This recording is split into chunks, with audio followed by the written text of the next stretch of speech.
and a warm welcome to all of you. Hey there, Tim F. and Genghis and Maddie and Andy. You guys are the diehards. Tonight is a working night in the observatory. We're actually doing some research on the Crab Nebula tonight. It's actually preparation for when we start doing some work in AZ, that's Arizona. But I figured, why not?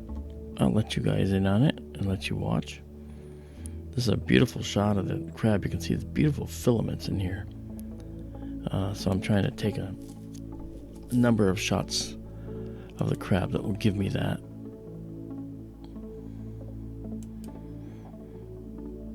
So I'm hanging out with you here. I'm glad you're coming along for the ride. Daisy and Zoe, how are you? Thanks for coming.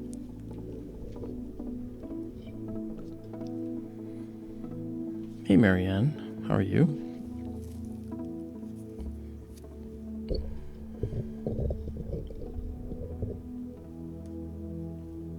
Ronald, what's up?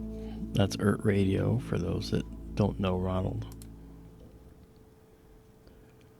Tonight's show on KGRA was supposed to go for from 8 to 10 as usual, but unfortunately I had a previous obligation. My oldest son turned 24 years old and we had to take him out to dinner.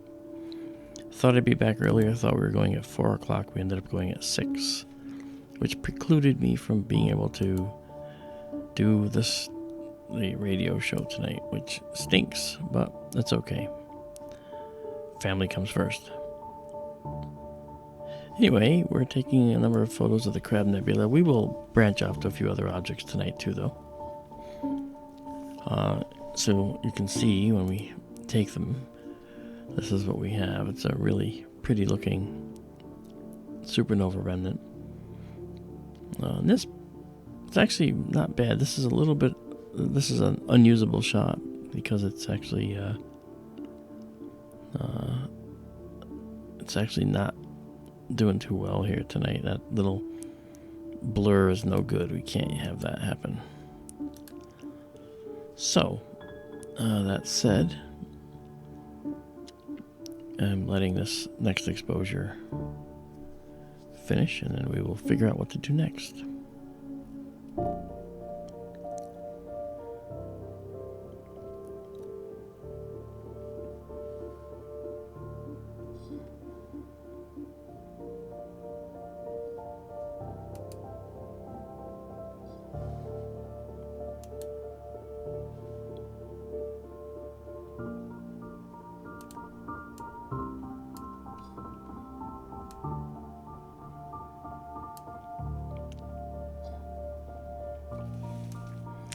There's the ruby star. Maybe we'll check that out too.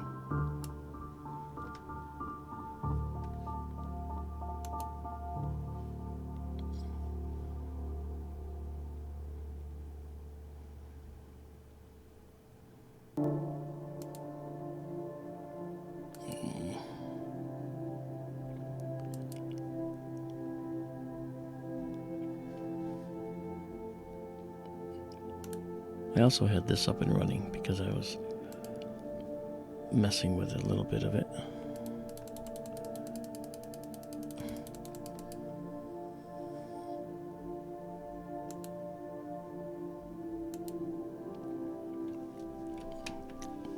I was thinking maybe I'd show you some of what I was doing with that, because that was going to be our show tonight, part of our show.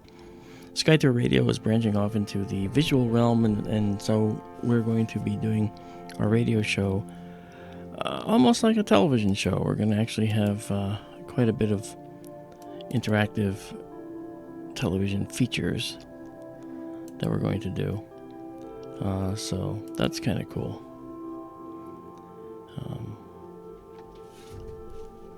One of the things I was going to do, which I'll show you right now, is if we pause the simulation and take the sun and remove it, what would it be like if we put another star in its place?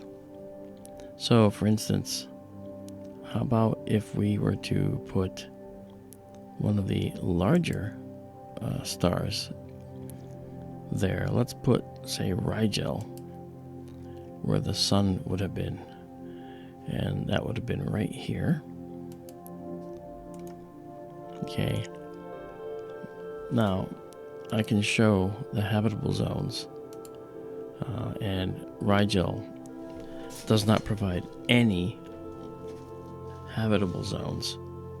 Any habitable zone whatsoever here in the solar system. There's no place, and that's because up close to the star, when we look at the star, you can see that this is Mercury's orbit here. Mercury is absorbed into Rigel.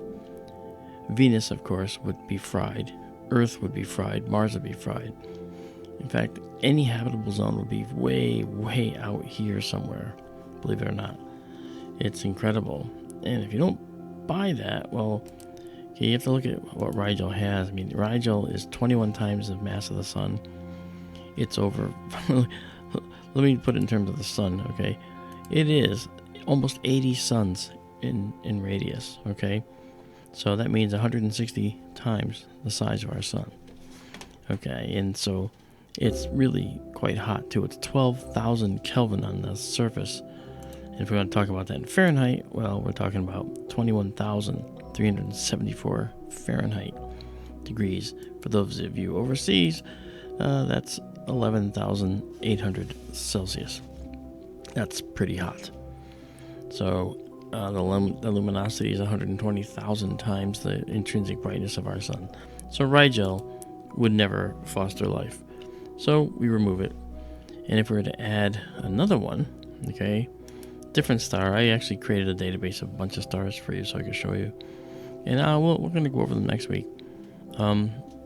And you can see the ones I have here. I have the stars of Orion, including Betelgeuse, yes. But let's pick one. How about Procyon? Procyon is an F5 star. Now, that means that it's a little hotter than our sun, all right? But it stands a chance of allowing some life because Procyon's habitable zone is the green area here. But if you look carefully, you'll see that the habitable zone for Procyon puts it out.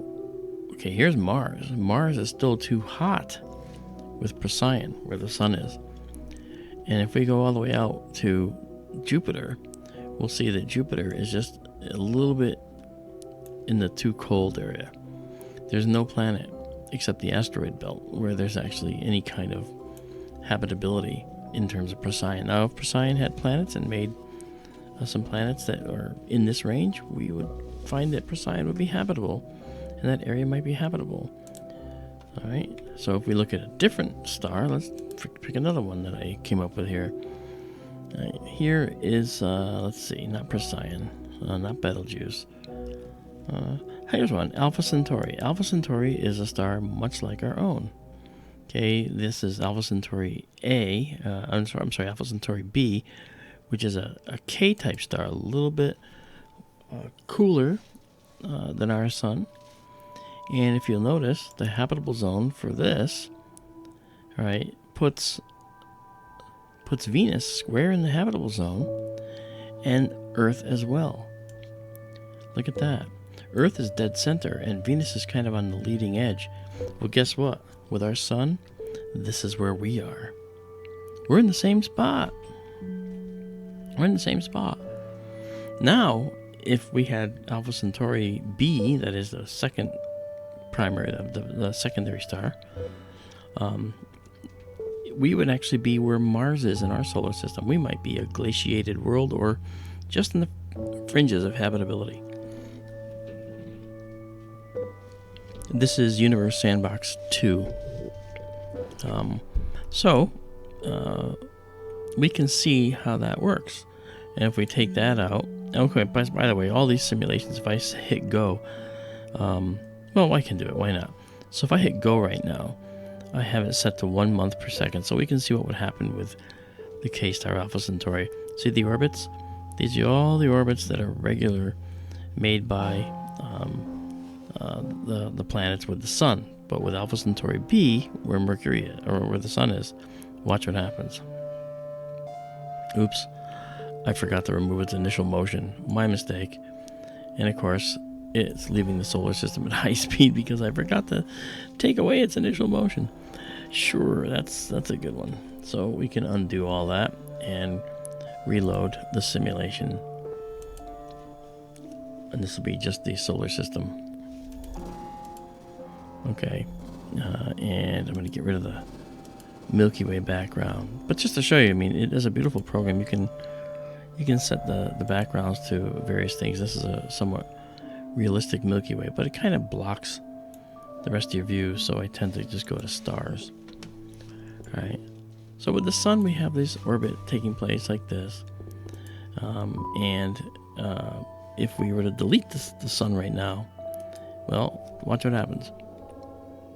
Whee! And away we go! And off they go.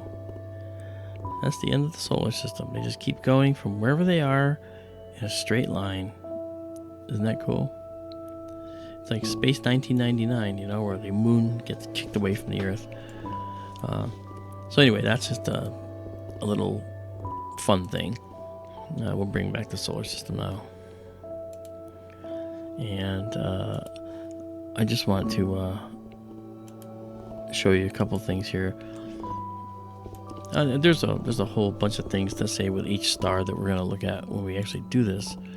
But I'm going to pause the simulation, because if I don't, then we won't be able to do what we want to do here.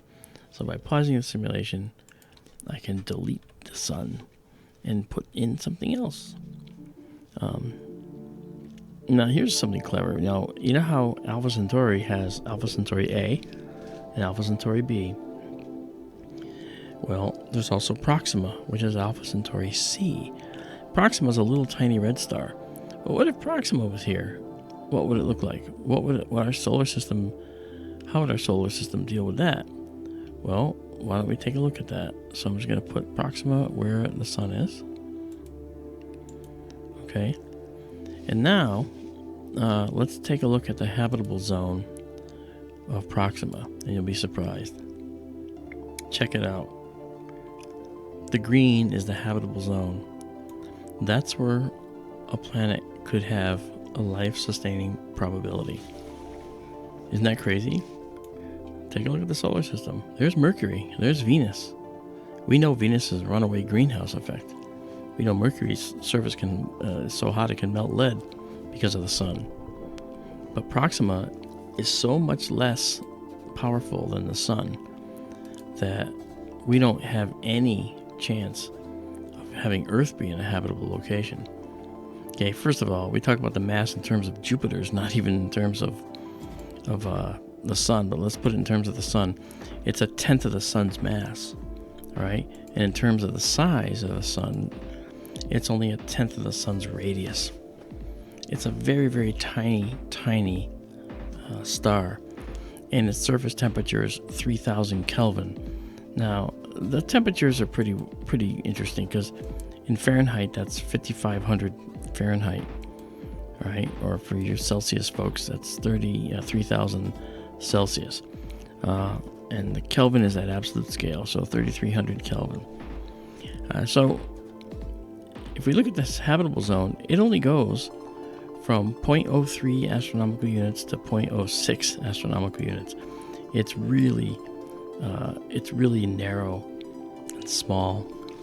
And so any planet that would be in here would actually end up being tidally locked to the star. The same face of the planet would face the star at all times. So that's pretty cool. So you can be down here looking at Proxima in the green zone here, and it'd be really small in your sky. You know? So that's a neat thing.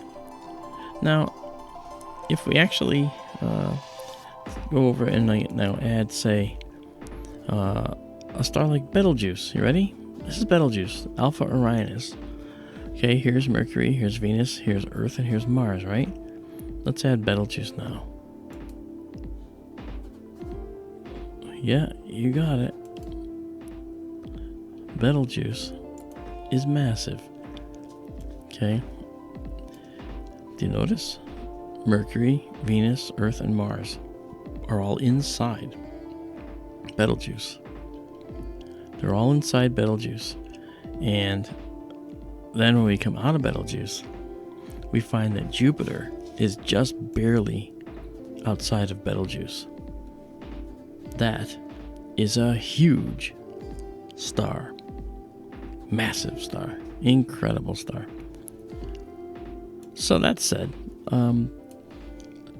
this is a taste of what we're going to talk about on SkyTour Radio tonight when we would have done it. But there's a lot more to it because we were going to actually visit the stars in Orion, circle them in 3 dimensions, and do other things. And not through this product. There's something different. And you're right. Betelgeuse is certainly not the biggest star. I have the biggest stars that I put in here as well. And I'll tease you with those.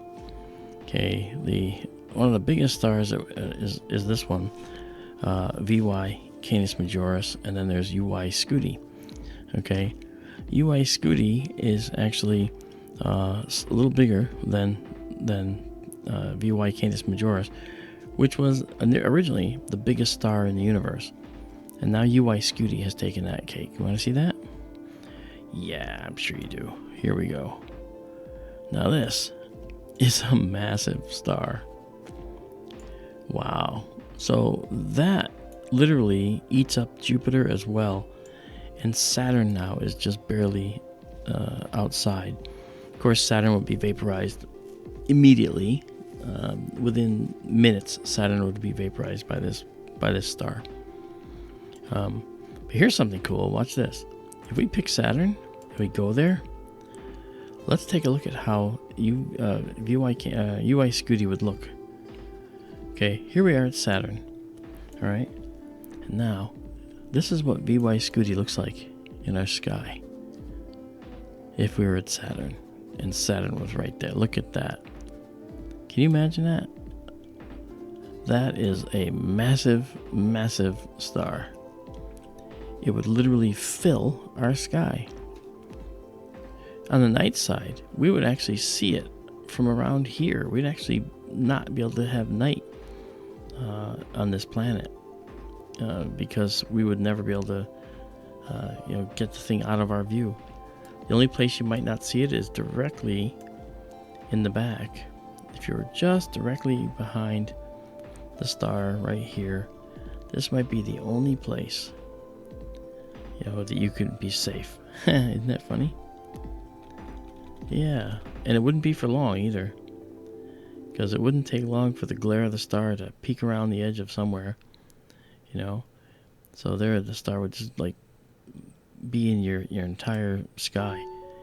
You probably would never see the universe. So as you move away, okay, you can see how Saturn, second largest planet in our solar system, is not even but a tiny little dot to the largest star in the universe. Well, there we go. That's a little peek of what we're going to do.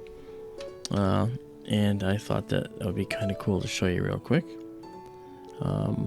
And now and of course, I have a problem now with the camera out in the observatory. It figures. I probably have to go change the battery. So you know what? Why not? After seeing VY Canis Majoris and UY Scuti, I'll just go change the battery and I'll be right back. Amanda is away tonight and Daryl is not around. I'm not sure where he is. I shall be right back, guys.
Well, sorry about that.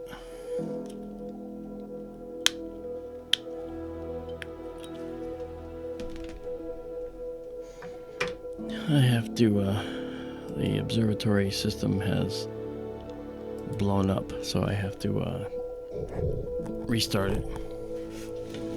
Have no idea why, but hey, while I'm restarting, why don't we go back and have some fun?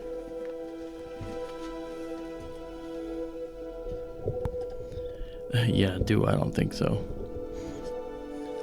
I was doing some work on the observatory, by the way, folks, and I had it all running, but for whatever reason, the camera stopped functioning, so I had to shut everything down and start it back up. So that's what I'm working on. I want to say hi to Tara. Hey there. I see Neutrino and Doer here. That's good.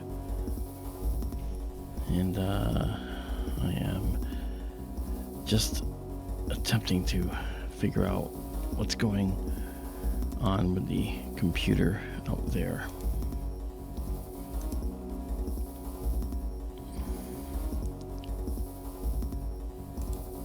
Okay, so I can connect.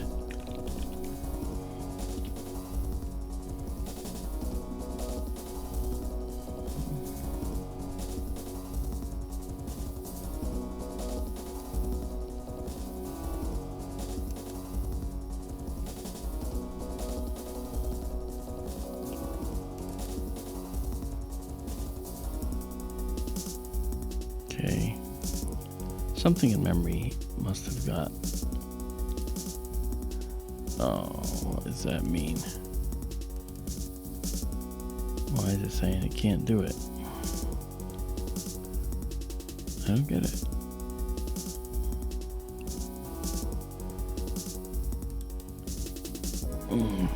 Okay, you're really pissing me off now.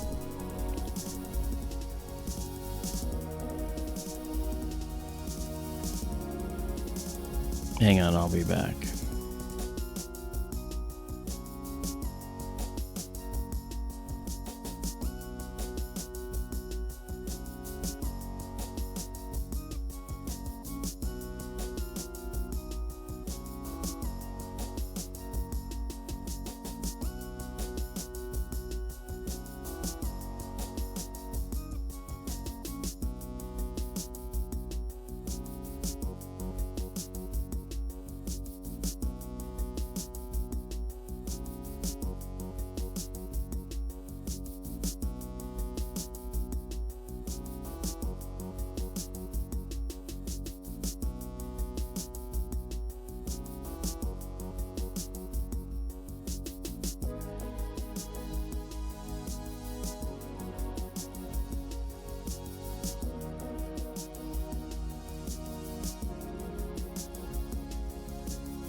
Okay, we are all set out there.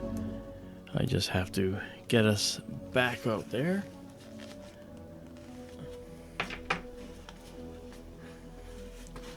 Thank you for your patience,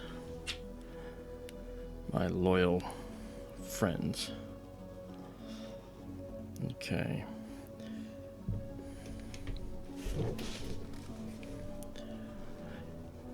There's a lot to do, obviously. There's a million things to get an observatory running. So that is what I was doing. I also have now to do several things, and I'm going to take you with me so you can see what I'm doing.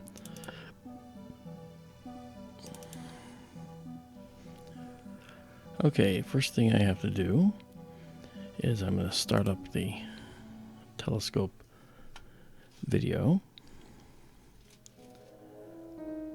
so we can see that. Then I start up the controller for the telescope, connect us, and when we connect, I can start up the visualization.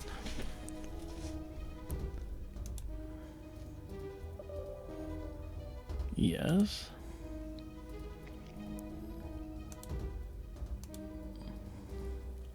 Stellarium is pretty good at doing this.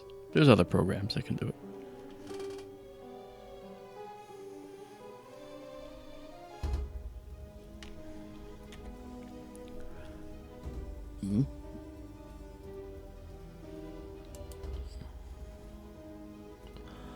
Oops. Okay, hold on.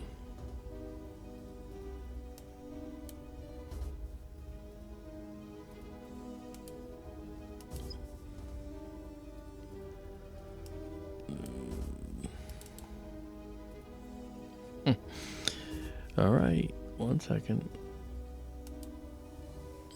Okay. The wrong thing was hit. Okay, now do this.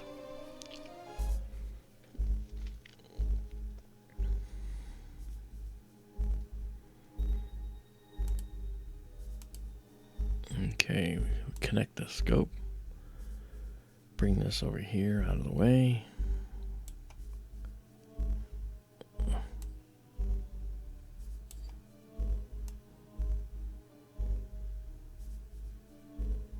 Okay, that's up there out of the way. So you get to see what I do. All right, and then this guy has to be brought over, migrated this way a little bit.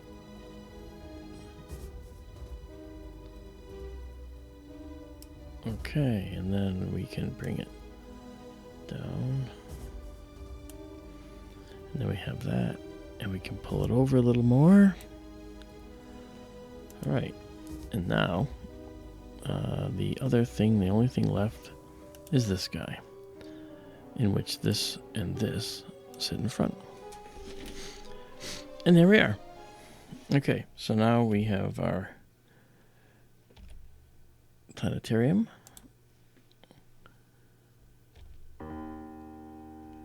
And we have our objects.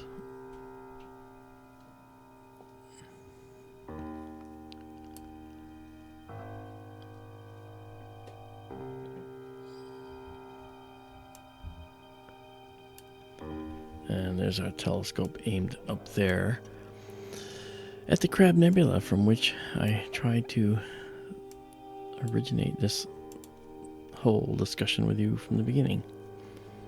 And I'm just going to take a 20-second shot.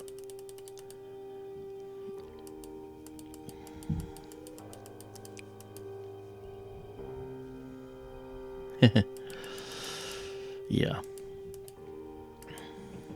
I don't like using the word oops, but sometimes it happens.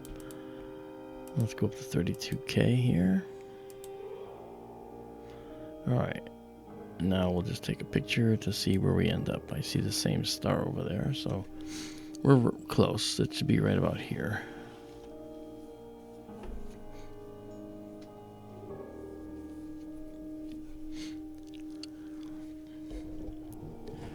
Sorry for that delay, guys.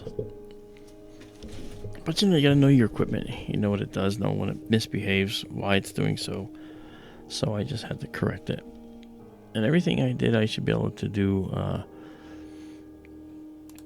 Yeah, there it is. Oh, look at that! Isn't that pretty? So everything I can do by touching the telescope, I should be able to do when I'm not touching it.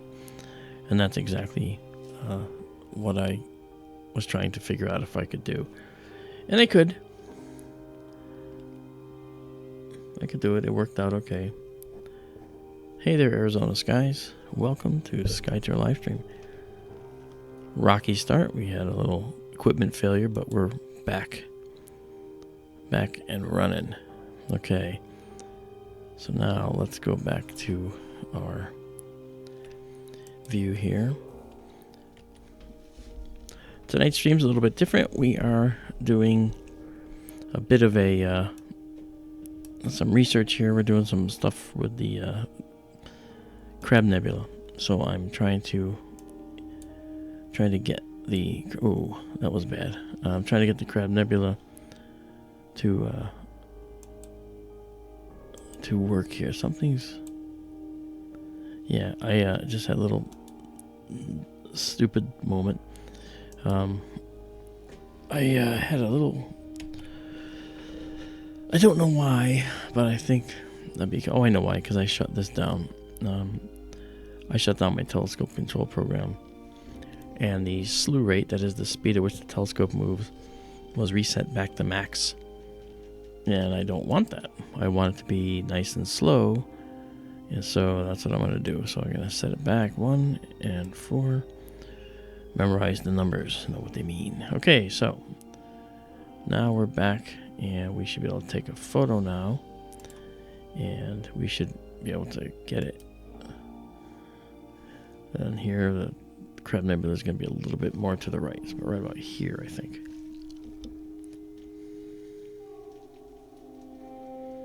Hey, you better be watching it there. No talking about tasing. I'm sensitive to that with Marianne. Whenever I'm in Arizona, she pulls out her taser from her Batman utility belt. You know, look at that. No, look at this.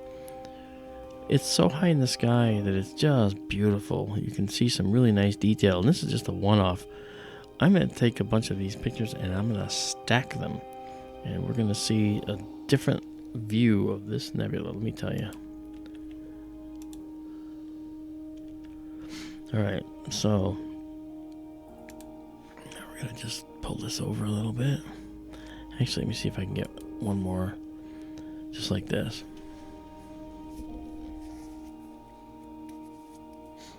Oh, don't say winter. You know what? I want a Christmas cactus. That's what I want.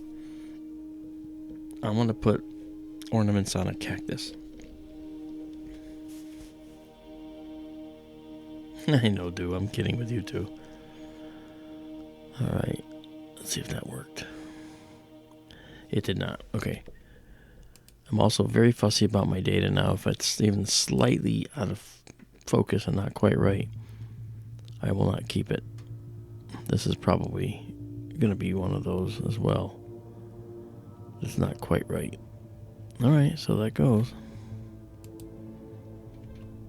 I know it looks good, but it isn't good. This one's good. Okay. This is how you do it. Take that picture. Alright, so now let's move the telescope. I don't have any bright stars in the field, so it's hard to actually gauge what's going on here. There's one little star here I could use. Okay.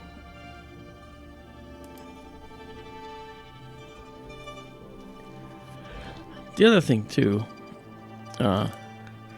is that when you look at the stars, you'll notice that these faint objects like nebulae, this picture, you can start to see some pink around the edges. So it's starting to show up. That's actually that color on the outside edge. And the inside is this kind of color. So I want to recreate that and reproduce that. This is another photo just taken, not good. I'm not even keeping the photos that aren't good. You know, I used to keep them and then just throw them away later, but I'm not even going to keep them. They're deleted at the camera, so they're not even coming from the observatory here. Not going to waste the bandwidth. It's really hard when there's no bright stars to tell you where things are. So this should be... Alright, let's try that. That's what I was saying, that when you have a nebula that's distended like this, they're faint, and so you have to take a longer exposure for the color to come in. So that's what I'm doing. I'm trying to get some color to come in here. And if we take this into the editor, all right, and then we'll notice a few things. Like, for instance, let's go and play with the background first to try and neutralize this blue background from the filter. Okay, and then we're gonna take and bring up some of these colors. Adjust the black level here.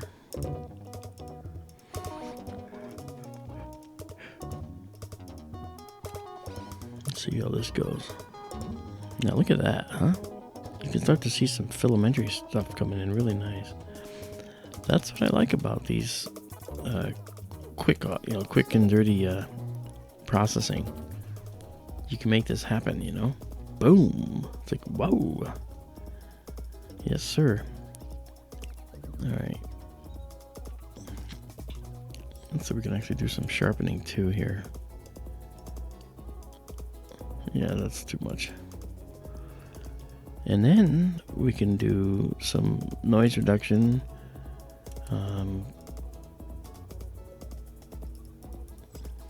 We can take care of what's called color noise. Noise from the camera chip, which you see there, that modeling. And now that's gone.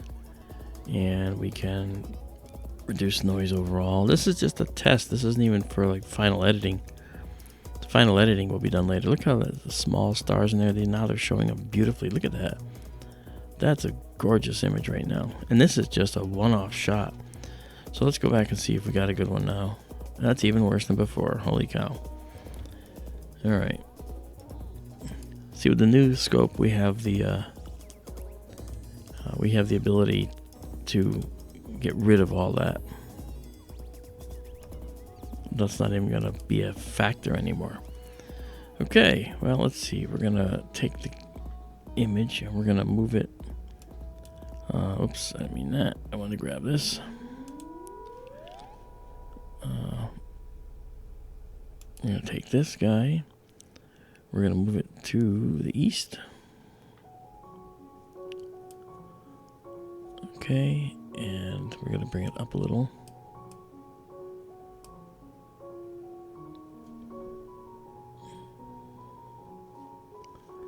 And we're gonna go a little west.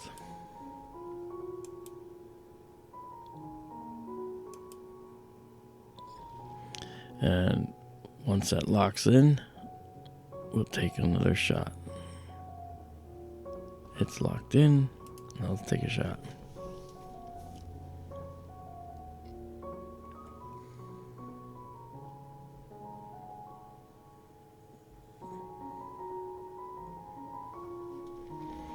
Oh, the taser, yeah, well, I accidentally tased myself yesterday up at the movie studio. Doug Trumbull and I were working on a few props, and one of them was a many thousand volt Tesla coil. And, I saw the arcs coming off, and like an idiot, I just extended my hand because I wanted to know what it felt like. I felt it. Wow. I got zapped with like 325,000 volts. Yeah. It was just like, wow, I'll never do that again. And then we went out to lunch later at a little cafe right near his house. Believe it or not, it's half a mile from his house. We walk in, and we go sit down, and Doug looks at me and kind of looks in another guy's direction. There was another guy sitting next to us on a table, and he goes to me, he says, "You know who that is?" And I looked at him, I said, "It looks very familiar." He smiles, he goes, "It's Keith Richards from the Rolling Stones." And it was. That's who was sitting next to us. He was up there for something. And it was really cool. Richards is like 76 years old, but he's in pretty good shape for an old guy. Anyway, that was sort of fun. All right, let's see now. I have a star now that I can use. Yay. I don't want to go down too far here. Now, you might wonder why I keep moving the scope in between shots. You might say, why do you do that? Well, I do it for one particular reason, and that is that if you have noise in the chip that generates the image, that noise has some regularity to it, and if you keep taking the photos in the same spot, and the image falls in the same spot on the chip, then the noise can, in a sense, resonate on the chip, and you end up getting what looks like scratches on your final image. It really looks like scratches, but they're not scratches. It's a digital artifact. Okay, this image is no good. And a digital artifact that is problematic because you can't get rid of it. Once it's on there, you know, and that's a problem. So, unfortunately, there's not much you can do other than make sure that you move the telescope between shots so that you can get rid of that ugly appearance. And that does happen sometimes.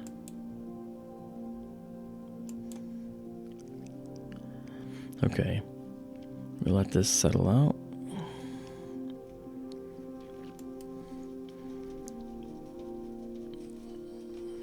Hey, Dagger. Dagger Spells is here. Dagger Spells is in the house. Nancy W. is in the house. Ronald never leaves the house. Ba-dum-bum. I hear him laughing now. Oh, by the way, to everybody out there, here it is. The Populated Universe. First printed copy of the book. It's over 300 pages, full of pictures, and it's got an entire study of, for the layman, of exoplanets and extraterrestrial life. I have a feeling that you'll really like it. It's available on Amazon for $38. I wanted to offer it for less, but Amazon makes me offer it for more. I don't know why. But that's the way it is. I don't know what to tell you. But I'll tell you this. It's the size of a textbook, and it has about as much information in there as a textbook. But it's written for everyone to just enjoy and understand. And the large format, I'm in love with that. I just really like the large format. And I think that's why it costs so much. And I'm okay with that if it's the reason, because it really turned out to be a good decision to make that a larger format. Anyway, for those that are interested, it'll be up on Amazon soon as a printed book. I have to just give my approvals and do one final proof of it. I know that Tara has actually been reading my book, and she's been finding some issues with it for me. She was worried that I was going to be angry or upset. Tara, come on. You're helping me, for crying out loud. You want the book to do well. So don't even worry at all about that stuff. Not at all. You're doing me a huge favor just by reading it, and I'm so humbled that people want to read it. And I talk in a very easy to reach manner, I believe, too. I'm very straightforward. You know, I don't make people feel like it's over their head or anything like that. I can go over people's head if I want, but what for? I don't want to do that. You know, you don't make friends that way by being the egghead in the room. So I'm okay with that. I'm just very happy that the book is done, and I'm already looking toward a second edition to this, which is going to deal probably more with the stars and the influence the stars have had on life.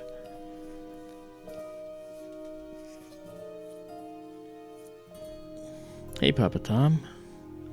Nice to see you. D. Smith, I don't think I said hi to you either. Hey, how you? Okay.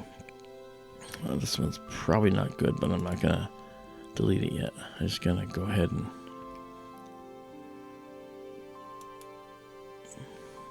We got that. That's dead center.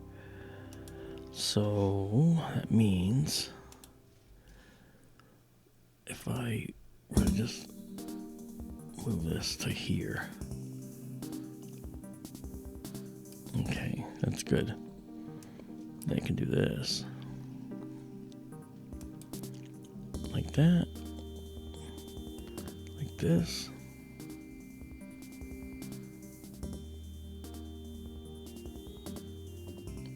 The new telescope's drive system is far more robust than this one. So I think it's going to be so much better. So much better.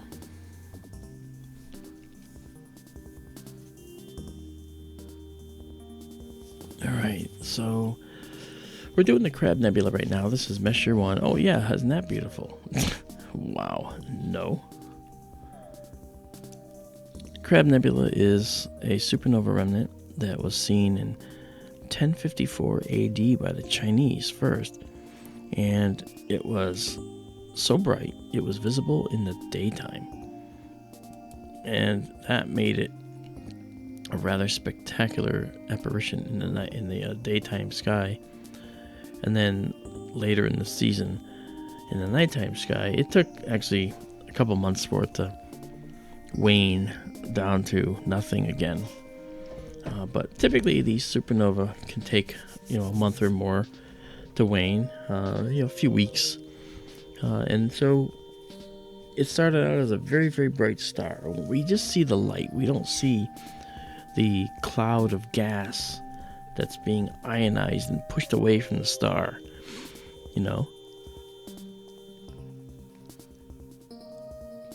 Okay, I don't get what's going on here. I don't get it. I'm gonna have to just do something crazy. I'm gonna have to go and just move things over a lot. I'm not sure why it's doing that, but I bet you that's gonna fix the problem. This telescope is a little bit older, but it is a nice research quality scope. Well, Marianne's going to bed? What the heck for?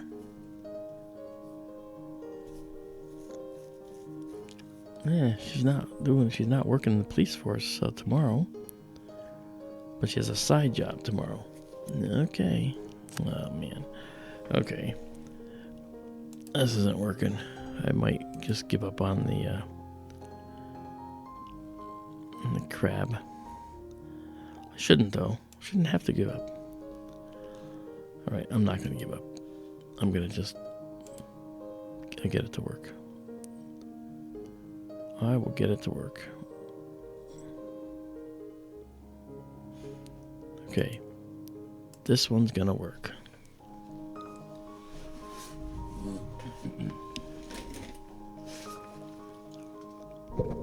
No, Ronald, I'm actually doing what's called prime focus. I have the camera directly on the back of what's called the microfocuser, which is the electronic focusing system that I run.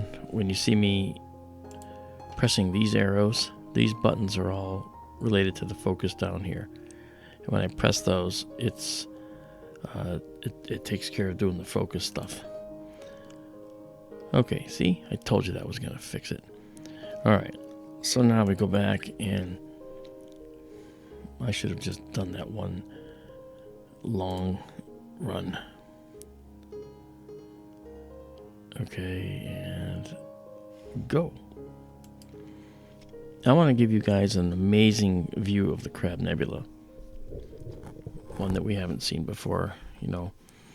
And tonight, with the crab being almost directly overhead, there's no reason why we shouldn't do this. And to see what I mean by almost directly overhead, look where the telescope's pointing. That's the barrel of the scope looking straight up. Straight up. Alright, how about now? Does this work? There's another usable one. Alright, we're on a roll. So, let's just dare to take one more like this. Alright, Du. Thanks for coming along. Hey, Tina. Tina Pewterbow, how are you? I don't remember seeing you in SkyTour LiveStream. Thanks for coming. We're photographing a supernova tonight. We do a lot of things during the course of a night. Oh, that one didn't work. Okay. And for instance, we will take pictures of not just supernovas like this one, but we will actually take pictures of lots of clusters and things like that. We also have our live planetarium view. This is a telescope controlling system that will control the telescope. And to give you an idea of what you see when you come in, if you haven't been here before, this over here is the telescope control cluster. This is me. Hi there. Okay, this is the planetarium, and that we control the scope with as well. And then this over here is the camera cluster. So right now, for instance, I'm going to move the telescope over. You can see we're moving it because you see the star moving now. And I'm going to sling it back and stop it and take a picture. Now the reason we do that is because it's always good to move the image on the sensor for the next shot, because that helps it with the noise problems.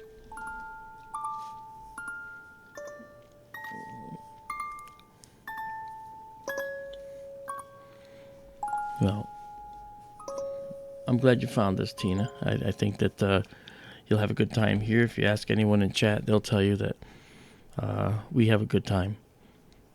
And yeah, you know, I'm an astronomer.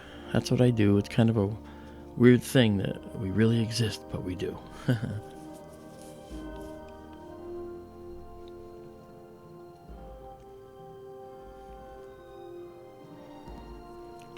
Were you in here before, Tina? Okay, that's good. I normally have Daryl's usually with me, or my other co-host Amanda, but neither of them are available tonight. Daryl could be sleeping, and Amanda is off tonight. I was supposed to do my radio show tonight on KGRA Radio, but I got home a half hour too late from taking my 24-year-old son out for his birthday. And so the show, I put it on replay tonight with KGRA. And next weekend, we're going to do our new radio show that's actually going to be on with video as well. So it's going to be like a TV show. And we're going to do it, a real one. We did another one last week, but that was just like we were tagged onto a stream with Bill New York Skywatcher. But tonight next weekend we're gonna be doing like a TV show. Holy cow! Look at this detail. Oh, friends, this is gonna be a beautiful shot when we're done. I will see to it. Let me just take another grab. Uh-oh. Hey, you got some alien problems?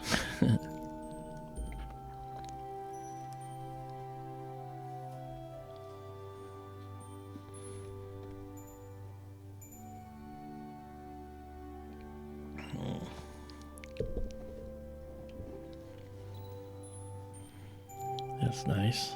Okay. Okay, I'm happy with those shots so far. I think we got past our telescopes. I should not speak too soon, though. Got past the telescope's little temper tantrum. Maybe not, we'll see. Ronald, when the star exploded, it was seen, like I said, by the Chinese astronomers in 1054 AD, and it was so bright it could be seen during the day with ease. So it really showed through the blue sky quite easily. So that means it had to be at least -7, -8 in the magnitude scale. So the negative numbers in magnitude are brighter. So that's how that works. The sun is -26 brightness, for instance. Some bright stars are magnitude -1, 0, The star Vega in the summer sky is like magnitude 0. It's an A0 5-star, A for its spectral class, A0. Okay, that means it's an earlier type A star. Remember, the stars are classified by letter, and that is really their color, from hot and blue O's to red and cool M's. So it's O, B, A, F, G, K, M. And when we were learning astronomy, when they were teaching it to us, sort of tongue-in-cheek, they told us, well, you've heard it before, to remember it's O, be a fine girl, kiss me. O, B, A, F, G, K, M. And Amanda says, well, what if you're a girl and you like guys? You'd say, oh, be a fine guy, kiss me. Okay, I get it. That's what she said, so it's kind of cool. Oh, Tina, you can break into astronomy with SkyTour LiveStream anywhere you want. And if you want, like I mentioned, our book is going to be available. It's up there now as an ebook on Amazon for $9.99, and then you get the book in with full color. I think you can zoom the pictures and stuff like that.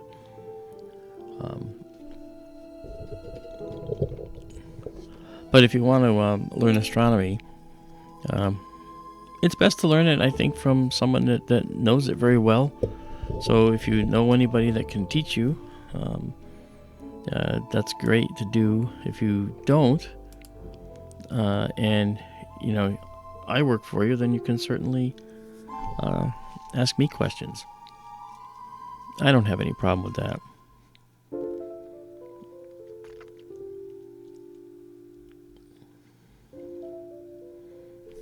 Okay, so I'm just trying to do another shot here to see. Then I'll take you, since this is one of Tina's. We can help you with that, Tina. Trying to get a telescope? Oh, yeah. Just give me a price range and I can identify something that will give you years and years and years of pleasure. And so can anybody in this chat, because these are all really good people here.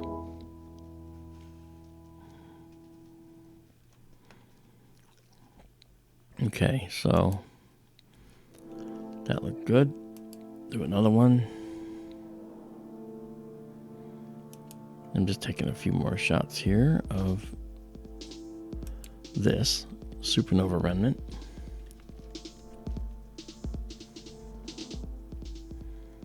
Yeah, that's nice. You can see the pink tendrils here. These are going to show nicely when we put it through its paces in Photoshop.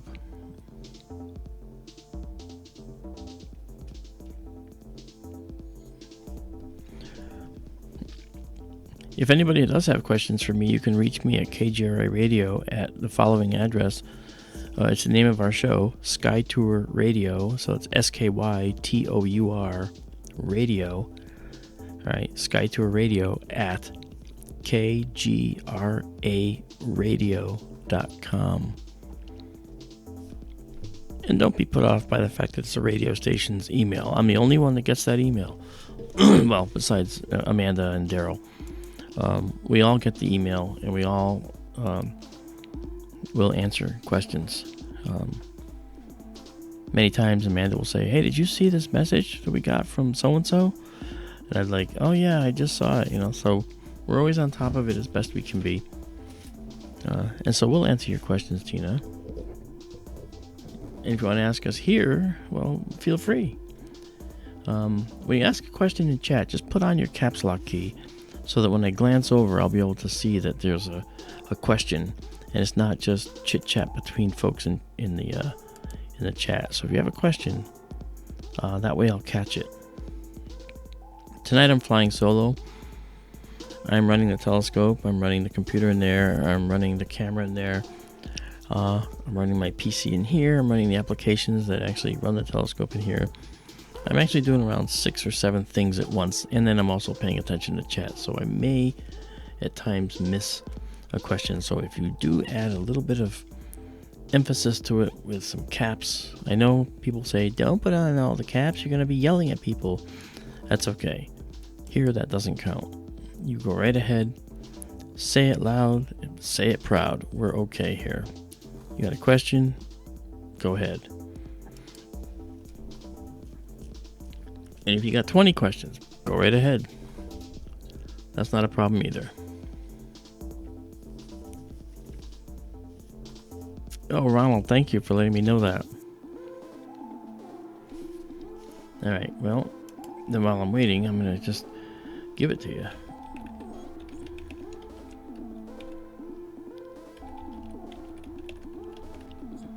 Okay, that's nice. Okay, there is the email, so you can reach me if you like. You can yell at me, you can be critical of me, you can do whatever you need. I don't have an ego to bruise, and people that know me know that I'm just all about trying to get public outreach going. We have SkyTour LiveStream. This is the East Coast Observatory, and I never thought I'd say we're having a West Coast Observatory in addition, but we are now starting up a West Coast Observatory, so we're going to have SkyTour East and SkyTour West. So we'll be able to start a stream in the summertime at, say, 9:30 here in Connecticut, and then when it's dark in Arizona in the Sonoran Desert, we'll cut over to that other telescope in the desert. And I can't get over how beautiful this is. This is gonna be gorgeous pictures. You guys have no idea what's going to happen. I think it's going to be very good. Yeah, I know it will be, Arnold. Oh, good. I can't wait to see it. You will. I'll show you. So it's gonna look really pretty. Tara's asking me a question. Oh, can we see remnants of our circumstellar disk? Now, that's an amazing question, Tara. And does this mean you got to the circumstellar disk part of the book? Because I'll tell you, the remains of our disk of debris in our solar system is concentrated in the plane of our solar system, where most of the planets travel. That's where all the debris was. That's where the planets formed out of. Well, it turns out that that particular debris is sometimes visible, as Tara is saying there. And the plane of debris in our solar system can be seen from very, very dark locations. And it's called the zodiacal light. And then there's a certain piece of the zodiacal light that you can see sometimes at the opposite side of that disk from the sun, and that's called a Gegenschein. And that's something that's pretty cool too. I've never seen either. You know? Oh, Ronald, you're going to ask me about light speed travel. Let me just put it to you this way, Ronald. And this is why I said to you, it's a lot to take in. If you're traveling at the speed of light, or let's say you're going at the speed of light, you can travel for, say, a couple weeks at light speed, and when you come back to Earth, a lot more time than a couple weeks will have passed. And you're going to ask why, and the answer has to do with something called time dilation. And it's not the kind of thing you can explain over like a radio or even a stream. It's something that you have to really be able to put your full attention to and show diagrams and things to make it clear, because otherwise you just have to take it on faith. And, well, then again, all of Einstein's theory of relativity you have to take on faith, at least until you can see experimental proof of the relativistic effects. And that's the kind of thing that is really important to do.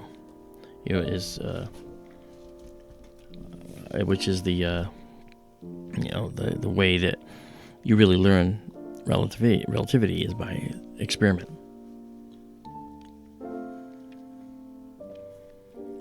That's true. I can use a chalkboard arrows on this, guys. Actually, I want to get a whiteboard, like a telestrator thing, so I can just draw right on the screen and show people what's going on.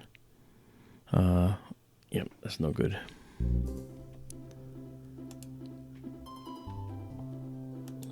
I'm very hard on the data. If it's not good, I will not use it. I think I got enough of this, though. So we're gonna hold it at this one and say, okay, we're good. So now let's see if we can find something else that I want to see. We're kind of near Orion,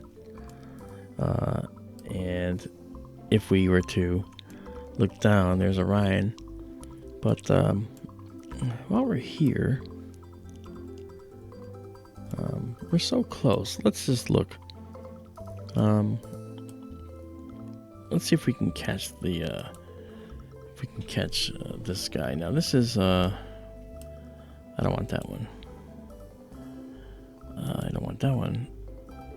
We'll do this. This is Mesher 35 in Gemini. Okay. Now you'll watch the star move out of the way. Zing! There it goes, because the telescope is now moving. And in the time it takes for me to actually bring up the telescope, it'll already be almost exactly over there, because it's really nearby in the sky. Okay, so here we go. That's right. But this is pretty odd here, Tina. From the time a photon is created in the sun and it leaves the sun at light speed, if you could put a clock inside the photon to the photon, it would be like no time has passed for it, because for it, the view it has of the universe is that everything is stopped. Boy, that's hard to understand. And so photon is freeing. It's free, basically. It thinks it's not constrained by time, but those of us observing photons, we see them as being constrained by time, taking 8 minutes to get here from the sun, just like you said. And Ronald asked me, yes, if you went at light speed, it will take 8 minutes to get to the sun. And you can calculate the time dilation that would occur. But it's 8 minutes for you traveling to the sun. All right. From your point of view, you're saying you're going to go for 8 minutes. However, you have to look at what happens in relativity to understand how this time dilation works. I'm gonna do a SkyTour radio on this. I am, because this is really, it's a fascinating topic, and it can't be just brushed over. It's got to really be, I I think it's got to be explored in depth. And we'll do that.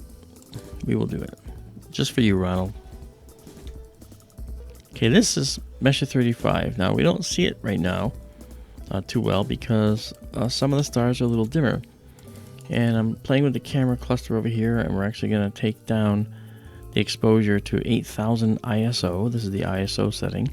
And this is the time setting. We're only going to go down to 10 seconds because we don't need a lot of time to capture this. But let's do this. So 10 seconds at 8000 ISO on Messier 35. And then over here, look over here when the image comes in. Okay.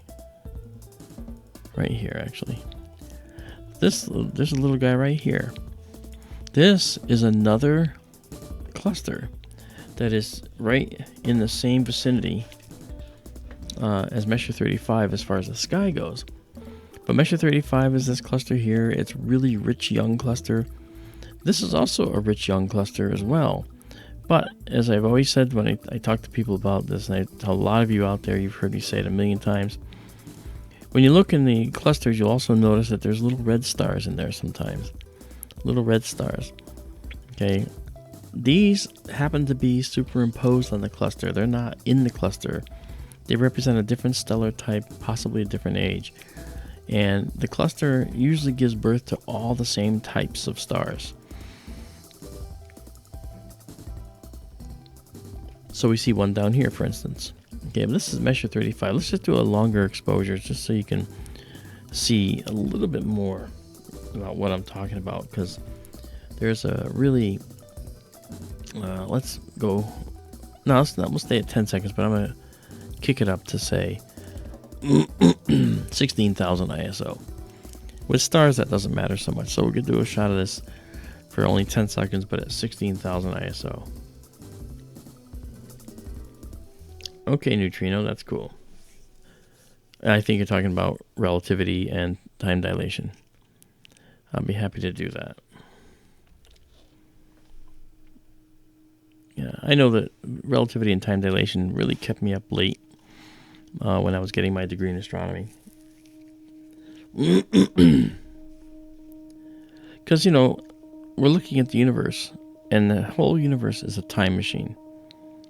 Looking at Messier 35, if we bring up our information about Messier 35, it's 2,772 light years away.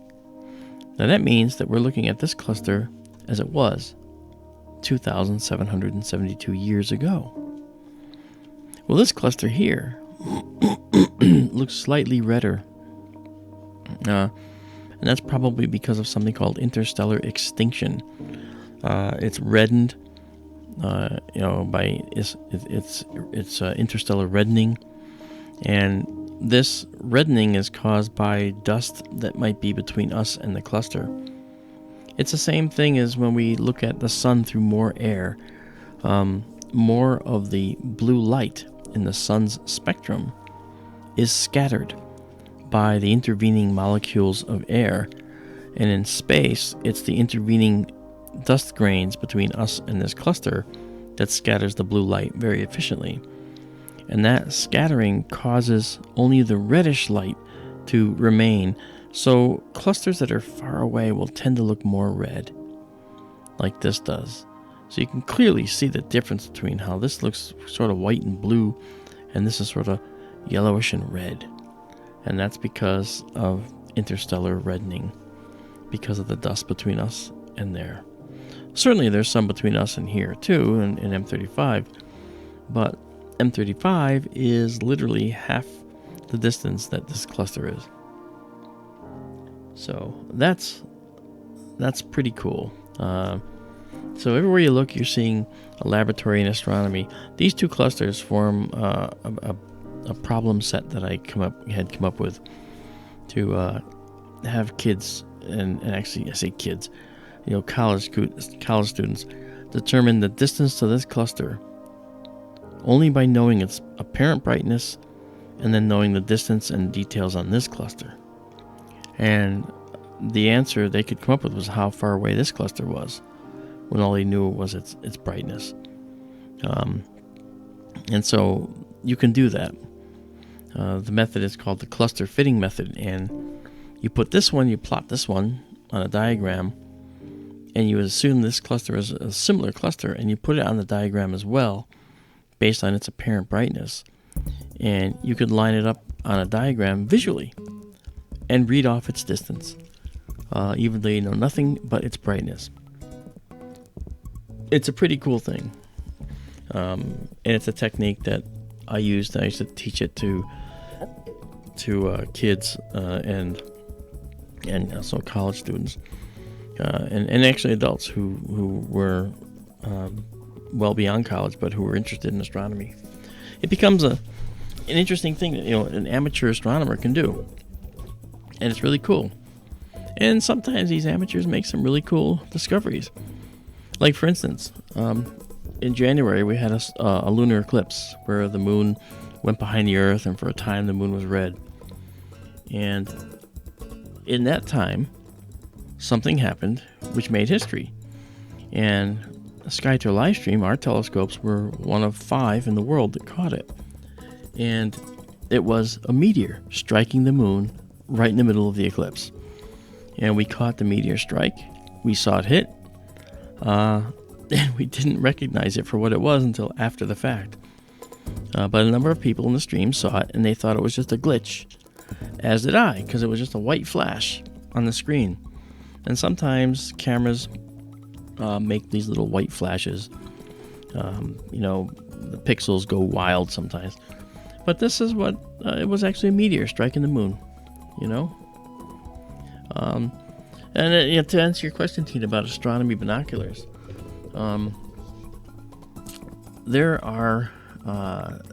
there's numerous types of astronomy binoculars that are really, really good. My recommendation is, if you don't have a tripod or a monopod to put your binoculars on, because they do get heavy to hold, then get image stabilizing binoculars, where you can hold it up and the image is stabilized for you digitally. These types of binoculars really are phenomenal, and they really do a really good job.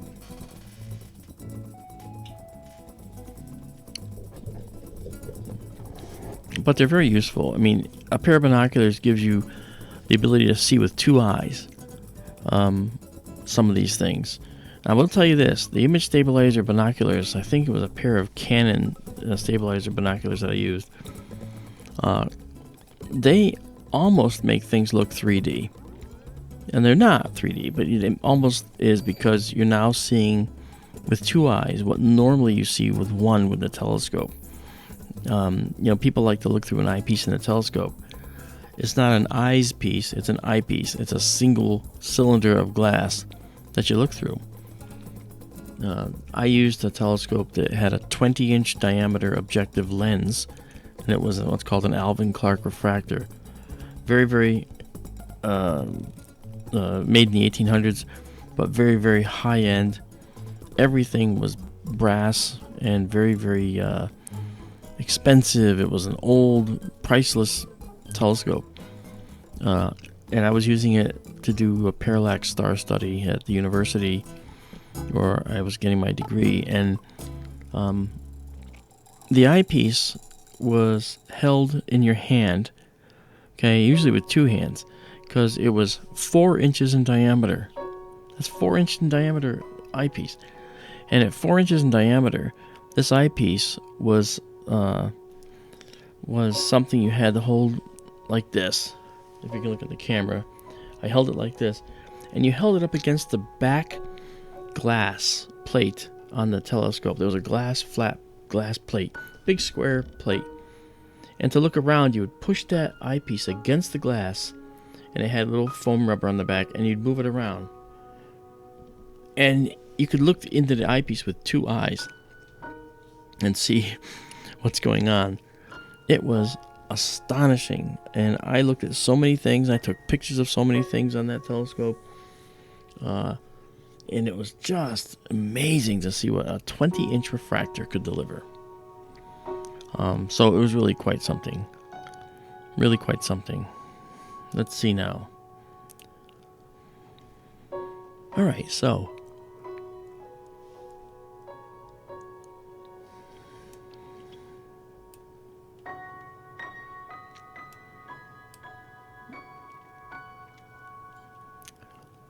why don't we look at the Monkey Head tonight? Because the Monkey Head Nebula is also within reach for us right now. And you can see the stars moving here. This is the generated view of the computer, and this is the live view. So as the telescope, which is marked by the word scope there and the little crosshairs, as it moves to the Monkey Head, we see it move to the Monkey Head, and we see it happening there. So that star that you see right there is that star right there. Let me show it to you a little closer. That star right there. And we can actually, this square simulates this square. So you can actually see the field of view.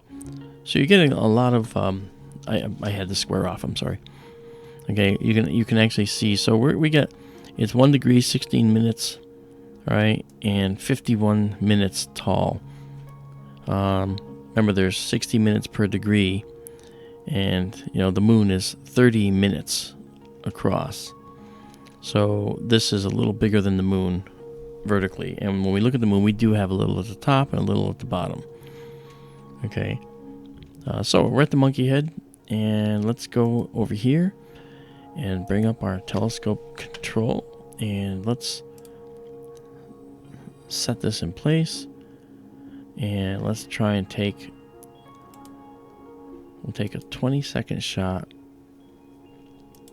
and we'll go up to, say, 25,600 ISO, and we're off. Let's see what happens. And I will stack the shots of the Crab Nebula here for you. We have a few, and it's some of these are going to be pretty good. And it's funny, you always take more shots than you realize.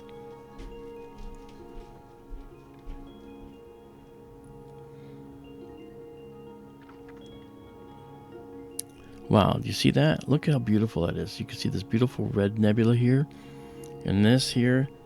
Oh, holy cow, this is just nice. This is really pretty tonight. Okay, the Monkey Head Nebula. Now we can actually, let's take that into the editor just to see. Now I use this editor as a sort of a preliminary that kind of gives me an idea of what we're going to get. But you can see there's a tremendous amount of nebula here that we can see. It's really pretty. I'll move things over too when we get down there, but this is really nice. Noise reduction's on, and I'm trying to pull out here a little bit. Too much. Yeah, you can see the whole nebula there. It's really pretty. Gosh, look at that. Okay, and now let's correct for the background color here, because that's something I want to do. I don't like that we have to. The blue background is not natural. This is a little better right here.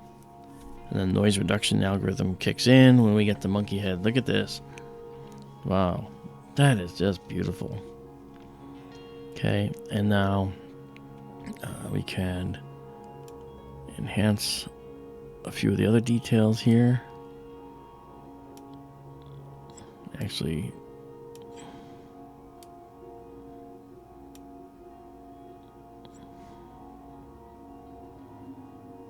okay, look at that.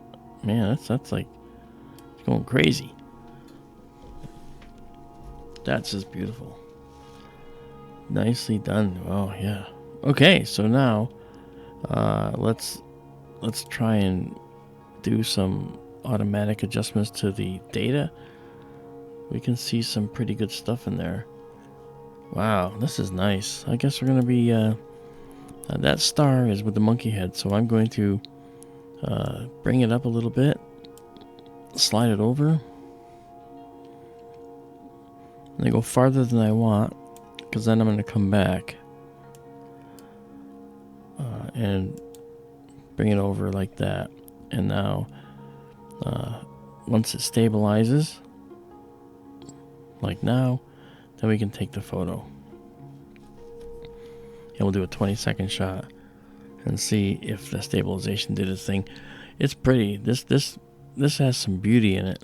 The monkey head does have some really pretty images, that it produces, and I did one, but this is the first time we've ever done it with this new filter. This new filter we're using, it takes my breath away. It's just a beautiful filter. Look at that. Oh, yeah, look at that. Oh, wow. Look at this. This is just so beautiful. It's like I want to stare at it, but while I'm here, I say, no, I gotta take pictures. Gotta take a picture. That's okay. I'm underway with another picture. So while we're looking at it, you can see this beautiful section of the nebula there. This gorgeous little area here. This blue area here. This is what's called a reflection nebula. This is called an emission nebula. Produced by two different methods that aren't related. But they are really, really... okay, this one's moved a little, so that's not good. Oh, that went to the wrong place. Is it the one that moved? Yes. Okay. Alright, and that's good data. Okay, so let's go back. The two different kinds of methods, or the two different kinds of ways in which nebulae are caused to glow, has to do with what they're made of. The nebulae that are red are hydrogen gas. Hydrogen is the most prominent and prevalent element in the universe. And hydrogen gas can be caused to glow by hot ultraviolet light. And that hot ultraviolet light takes the electron on a hydrogen atom and causes it to jump off the atom. That's called ionization. And then when that happens, the electron collides with other things out there outside the atom, loses a little bit of energy, and then pops back down. This is beautiful. Into the atom. And it goes down to a certain energy level. And as it comes down into the atom, it loses energy. When an electron loses energy, it gives off light. All right? And that light that it gives off is, in the case of the hydrogen atom, and this particular energy transition, that light is red. And we call it hydrogen alpha, also known as H2, as in Roman numeral 2, H Roman numeral 2, which is HII. And that H2 really just means singly ionized hydrogen. So you'll think immediately, well, why is it called H1 then? It's called H2 because of the fact that normal ground state hydrogen, the hydrogen that's not ionized, regular old hydrogen, is actually H1. Okay, that's H1. So we don't have to think about H2 as anything other than singly ionized hydrogen, because the question is, can you have doubly ionized hydrogen? Well, the answer is no, you can't, because you can't ionize what isn't there. You have one electron, you have only one path to ionization when the electron jumps off the atom, and then you have no electrons left to ionize. Oxygen, on the other hand, can be doubly ionized, and when oxygen gets ionized, it's called O3. That's doubly ionized oxygen. O2 is singly ionized oxygen. Look at this. Jeez, isn't this beautiful? I mean, yeah, I see the magic here. I don't know if you guys can see the magic that's going to happen here. It is amazing. This is the Monkey Head Nebula, by the way, and if you don't know what the monkey head is, you can call it NGC 2175 if you want, but it's actually that's not it. Let me get the monkey head here. Hold on. Let me get down here. That's what we want right there. Yeah, NGC 2174. Okay. And that's what we're looking at right here. NGC 2174. That little tiny area. It's really pretty. There's so much detail in this area. And when you see it processed, and when I process it, I mean it gets turned into the most beautiful image. And I don't change it. I don't change the data. I actually enhance the data. It is Tara. Tara says it's so beautiful. It really is beautiful. And so when I process it, I take all these images I'm taking and I stack them together like a sandwich. And all the faint colors get much brighter, you know. So it's just beautiful. Oh, sloppy scientist. Hey, by the way, Sloppy, thank you for subscribing. I saw that you subscribed to us. I'm humbled. Thank you, brother. And those of you that are watching who haven't subscribed, go right ahead and do so. You got nothing to lose and everything to gain. We don't send you any stuff. We're happy to help you guys out and happy to give you a fun time here at SkyTour LiveStream. So check it out and check us out. Tonight's the Monkey Head Nebula we're looking at. We did the Crab Nebula earlier, and I'm gonna stack that and show it to you. And by the way, the stacked images end up on the SkyTour LiveStream Facebook site. And that's SkyTour LiveStream Facebook site is gonna handle, SkyTour East and SkyTour West. So both observatories are gonna be able to give you the data.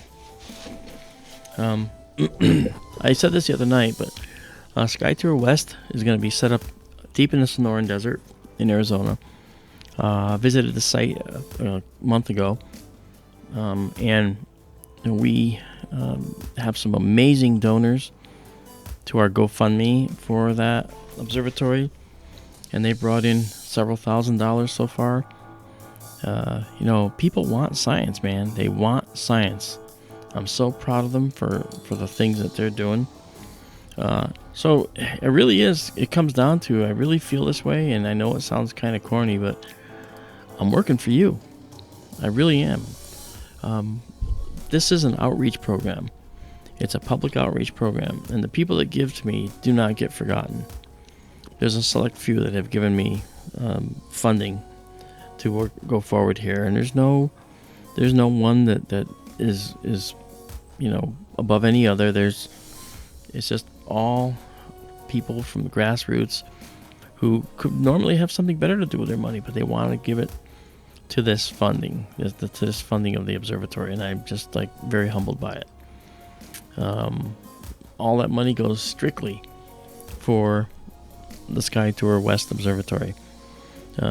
As of now, behind me here in my office in Connecticut, I have the SkyTour West telescopic instrument sitting here on the floor. I am really eager to get it up and running.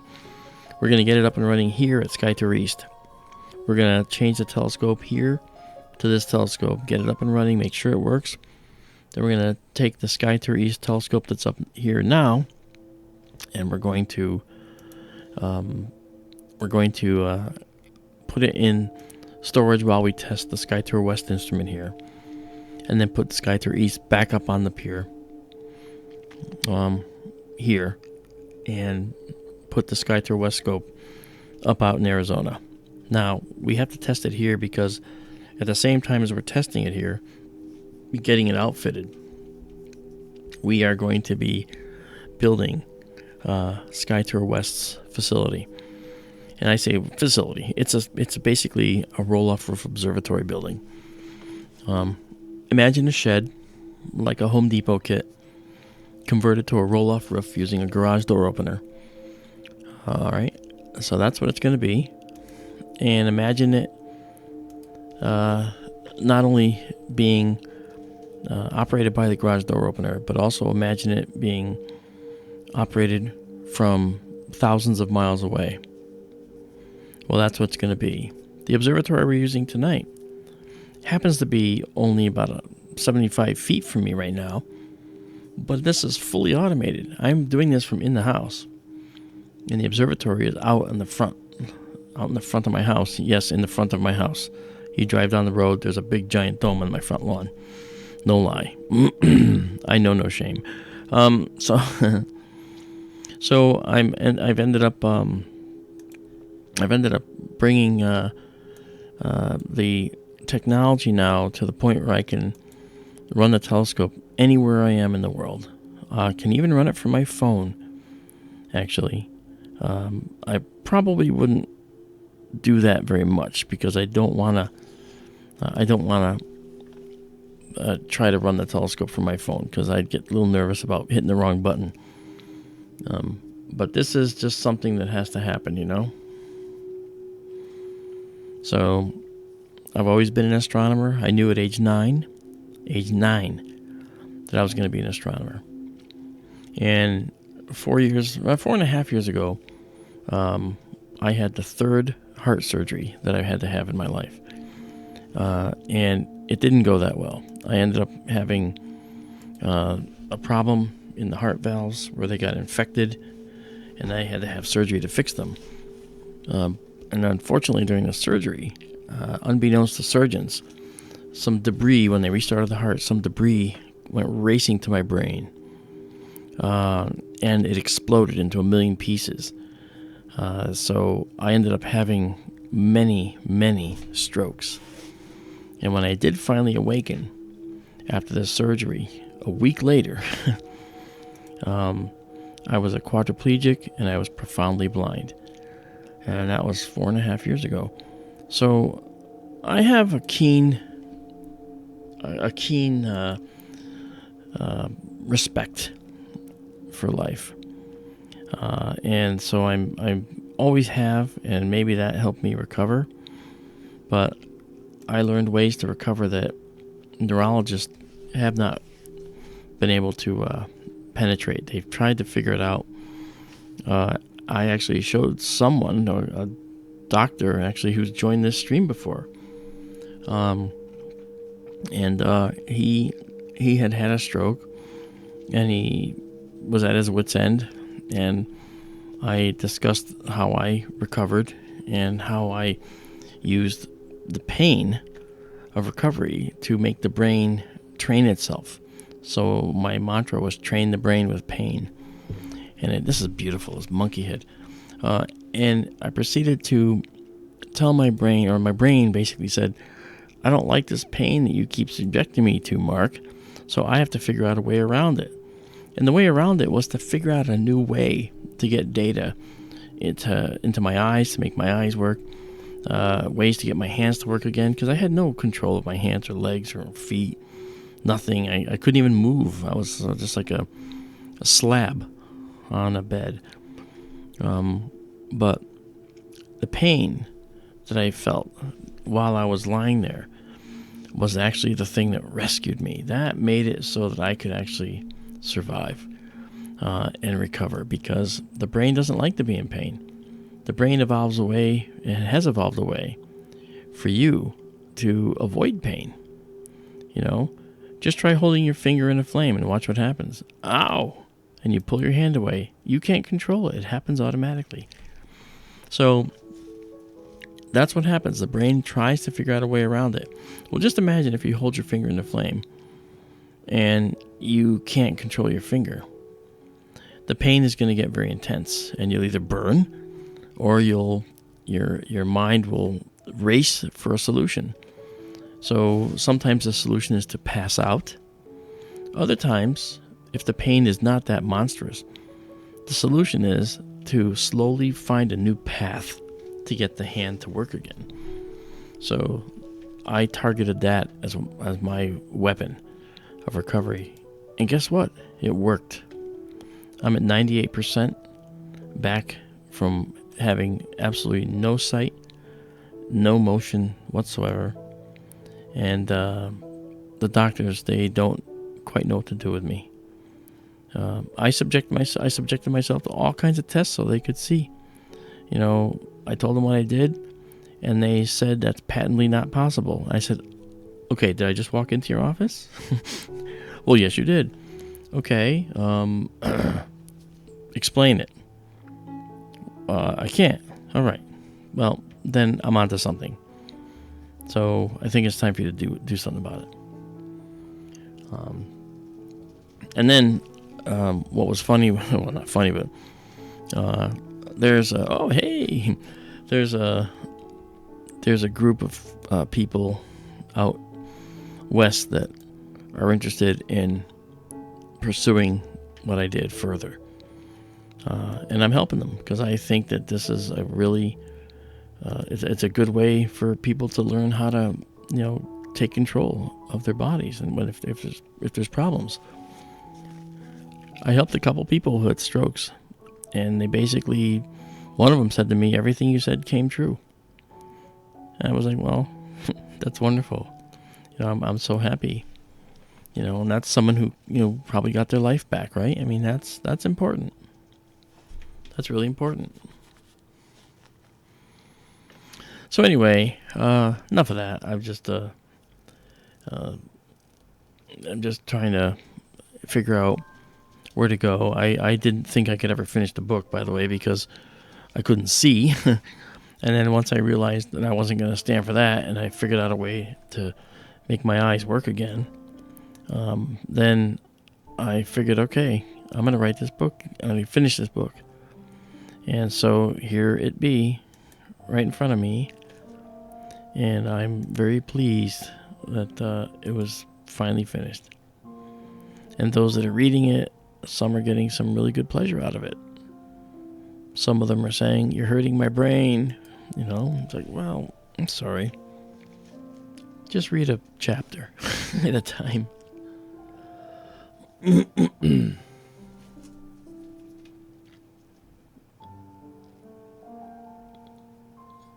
So that said, after the monkey head here, we'll move on to something else, which I know you'll like.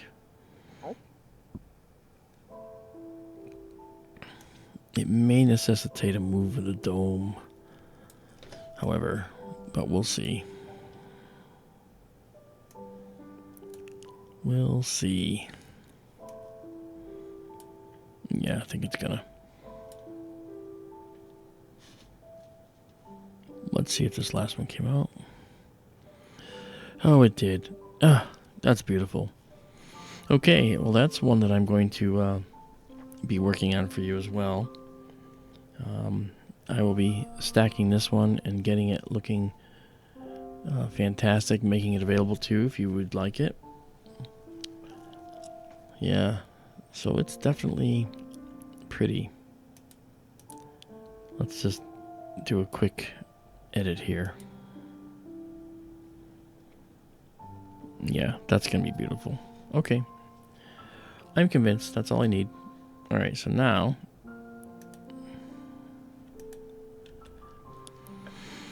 let's take this next element.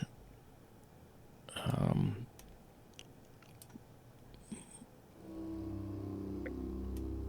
going to go down here to the Running Man. I like the Running Man Nebula. You'll notice I'm not selecting anything now. I'm just selecting inside the square. And I'll just tell the telescope to go to where the center of the square is. So you'll notice the stars race out of the view, and then you'll see them race in again. Here we are.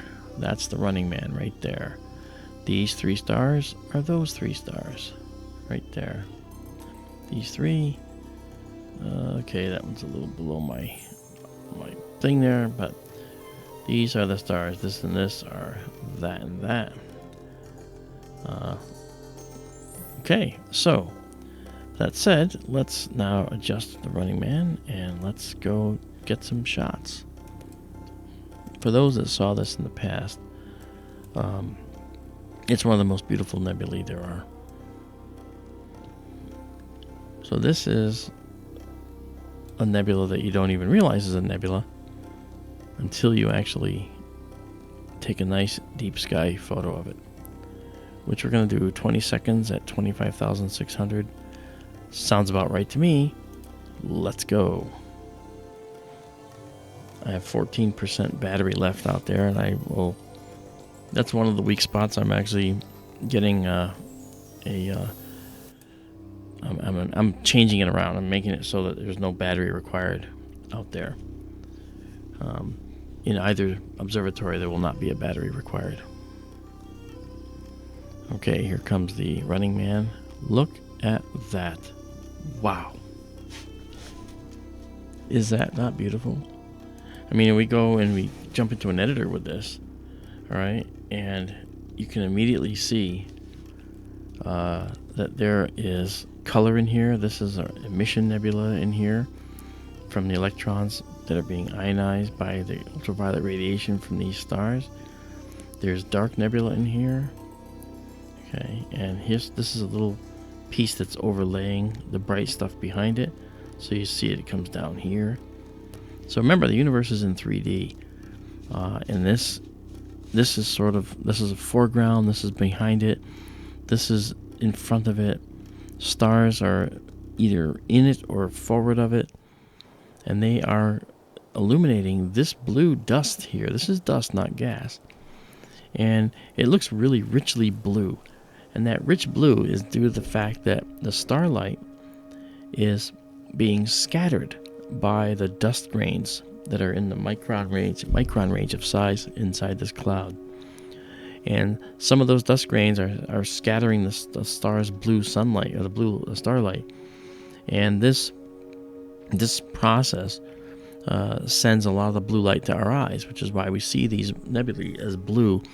And they're named reflection nebulae, but they're really scattering nebulae in a sense. So the name reflection nebula stuck, but it's really from scattering. And then this emission part, this is an emission nebula inside this reflection nebula. So this nebula technically would be called an emission/reflection nebula. All right, and that's what we call these. Right, an ER, emission reflection nebula. The Orion Nebula is another example, which we'll also see here shortly. But this is just gorgeous, and it's really high in the sky. I'm going to take another shot of it. I'm going to get about 5 or 6 of these to stack for you guys, and then we will move on.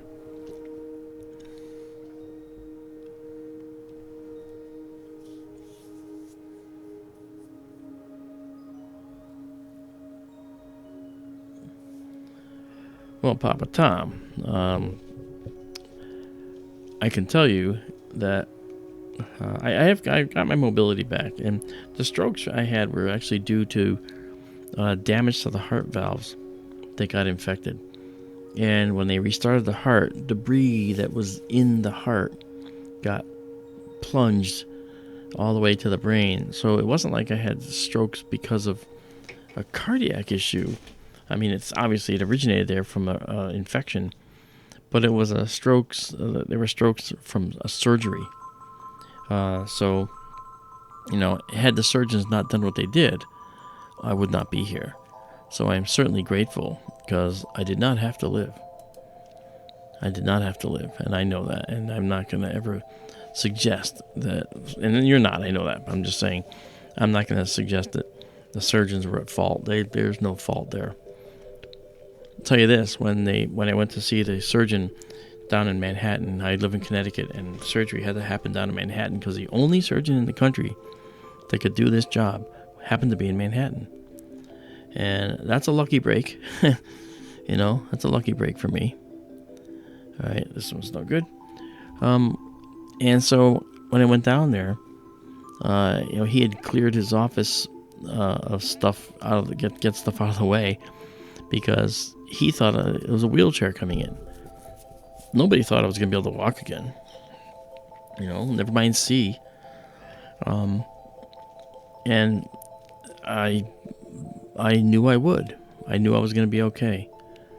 And the reason I knew I was going to be okay goes to a whole nother set of events that happened during the surgery while my heart was stopped.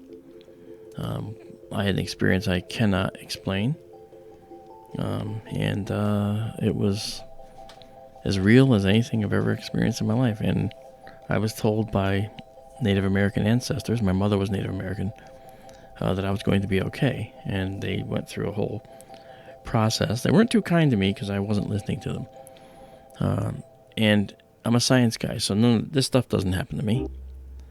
Until it does, then what do you do? I don't know what to do with it, right? This one's not good. So that was sort of a weird experience, at the very least. But I listened to them at the end, and they said I was going to be fine. And I said, okay, if you say so. And they said, no, you say so. I went, all right. And yes, I told doctors in the rehab hospital, with a voice that didn't work, with eyes that couldn't see, and with a body that couldn't move, I said I have to be in Los Angeles in September to do a talk for the Mutual UFO Network symposium. And this was on June 15th of 2015. And the doctor, I couldn't see him, but I could hear an incredulous response. Like, he said, "You do realize what happened to you, don't you?" And he was so disbelieving that he had me doing cognitive exercises to make sure that I really was all there, because he did not buy the fact that I was going to be okay. And I said, I know I'm going to be okay. I'm doing that talk in September. And he goes, you have to realize what happened to you. I said, I do. I'm going to be fine. He goes, it takes people years to get over these kinds of things. He goes, I've done this for 35 years. I've seen it. I said, well, you haven't seen me. And that was kind of cocky of me, and I kind of instantly regretted saying it. And so I kind of said, well, I'm just frustrated. He goes, I understand. Well, anyway, we ended up having an interesting conversation. It was June 15th when I went in, and on July 3rd, just a few weeks later, he was discharging me to go home. And he said it with like a weird sound in his voice. He goes, well, I guess maybe you'll be doing that talk you're going to be saying you got to do. And I said, yeah, I will. And he says, never seen anything like it, I got to admit. And I said, well, like I said, I've never had to face it before, so I guess this is one of those things where you just have to make things work when they don't want to work. If you have any control whatsoever, you can make it happen. And he was like, well, you taught us a few things. I'm like, well, not really, but you know what? I just know that I'm very safe now, and I'm lucky. So happy to have met you. Thank you for all the help. Undoubtedly I got better because of you in part, there's no doubt. And then, when I came home, I immediately ditched the walker, threw away the cane, and actually donated the cane and the walker to the hospital. I actually drove back myself and gave them the cane and the walker. Walked in, and they're like, Mark? I go, yep. Wow. I go, yeah. Here's a walker. I don't need it anymore. I was a little bobbly on my feet. I'm not perfect, but at that time. Now I'm a lot better. Running Man's really coming out beautiful, guys. This is gorgeous.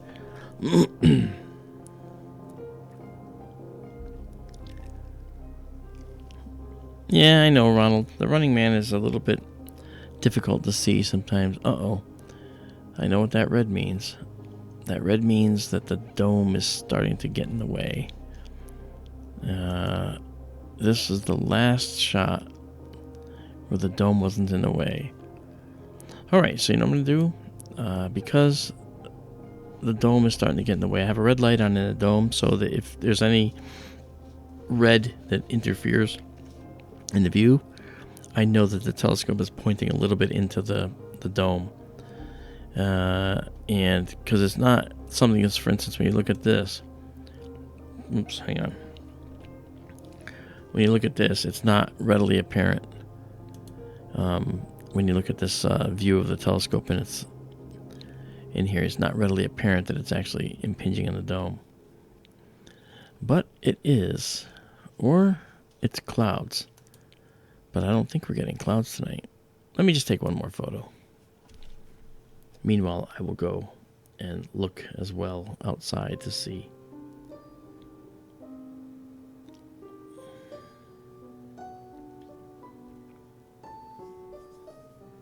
Wow, Papa Tom, that's amazing. An iron lung. Whew.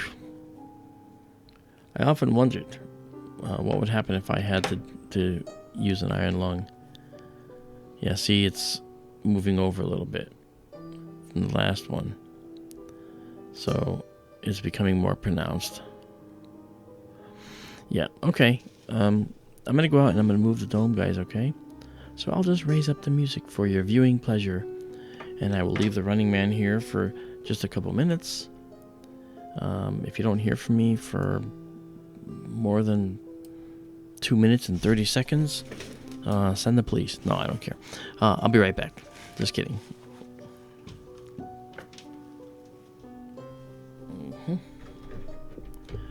I'm just going to go move the dome and I shall return.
Lafayette, I am here.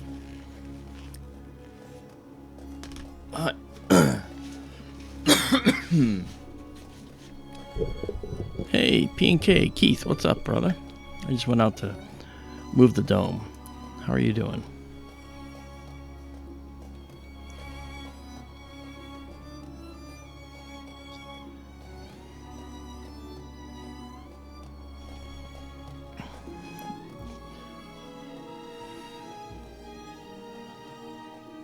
Okay, let me just do the shot again. Oh, I should have changed the battery while I was out there.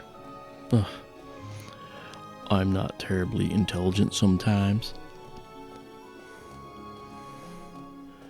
That's okay. I wasn't going to go more than a couple hours anyway, and I did, as usual.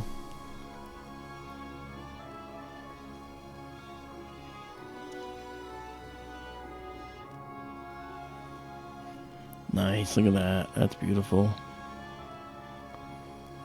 That's beautiful, beautiful, beautiful, beautiful. Ah, yeah. Okay, that's gorgeous. So now, all we have to do here is just drive the scope down a little. Right about, say, here. Now let's do another shot like that we just did. And you can then say that the Orion Nebula down here, which is just not quite visible yet for you, I'll show you. There it is. You like the music there, Neutrino? Oh, look at that.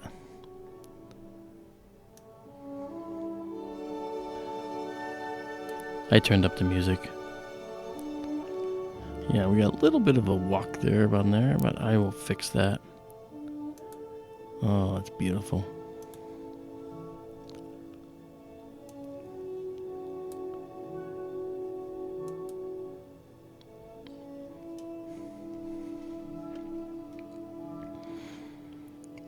I was saying to you guys, to some of you before, I don't know how many new have joined since then, but I was with Doug Trumbull, who worked on 2001: A Space Odyssey. He did all the special effects for it. Doug and I are good friends, and we're working on a movie on Nikola Tesla right now. And Doug did a drawing. Here it is. This you can't really see it, but it's a drawing of a turbine that we're doing for a hydroelectric facility, and we're making look how beautiful. We're making a special turbine model that we're gonna run through smoke in it to make it look like it's liquid, and it's gonna be a cool little model. And Doug and I were just really having a fun time talking about how we were gonna light it and do all the special effects. And he says that I get him, and he says no one else gets him. And I thought that's good. That's a nice compliment coming from a guy like that. But we went out to lunch, as some of you remember me saying earlier, for the new folks that didn't hear it. And we're sitting there at lunch, and Doug looks over and he looks at me and he says, "Do you know who that guy is?" And there's a guy sitting next to us in the next table. And I kind of I shake my head like, "No, it looks familiar." And he goes, "That's Keith Richards from the Rolling Stones." I look back, it was. That was pretty amazing. So I guess I can say that I rub kind of elbows with somebody great. Of course, Doug's really great too. So there's the Orion Nebula down here, and there's the Running Man, so you can see how close they are to each other in the sky. And if we go and bring up our planetarium, you can actually see them together here. In this image, here's the Running Man, and here's the Orion Nebula, and this is our frame view, which you see right here. So it kind of gives it all to you in one shot. Now what I'll do is I'm going to bring us down to the Orion Nebula directly. And you see the Orion Nebula would really fill this entire field. And let's do that. Let's bring it down. Just like this.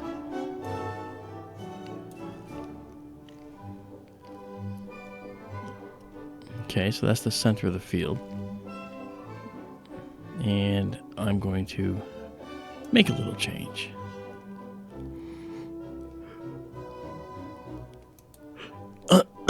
Okay, I'm going to take us and move us over a little bit. So, there we go. It's almost like I want to make the stars dance, you know? Okay, here we go. And then move this way a little bit. And show you the trapezium. This is the area inside the nebula where hot young stars that are powering the nebula are located. There's 1, 2, 3, 4 of them that you can see right there. And there's new stars forming all throughout this nebula. And this is what you see with a small telescope. And if I were to go live here with this 4K view, 4K acquisition, and I just show you more and more. Let me come out of this tight view.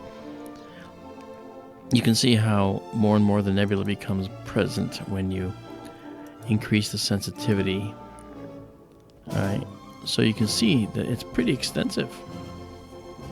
It's a really extensive nebula, you know. So that's kind of what that view is for. I just try to show people that it actually has a really neat extensive nature. But we can do it. Let's see, Orion Nebula, 10 seconds at 10,000. We can try that. Okay, so I'm setting the 10,000 ISO here. Okay, 10 seconds at 10,000 ISO. Let's take that picture.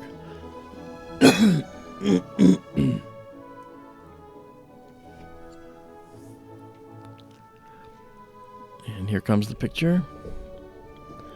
And now you can see this beautiful, gorgeous Orion Nebula in all its glory. Isn't that beautiful? Yes, it is.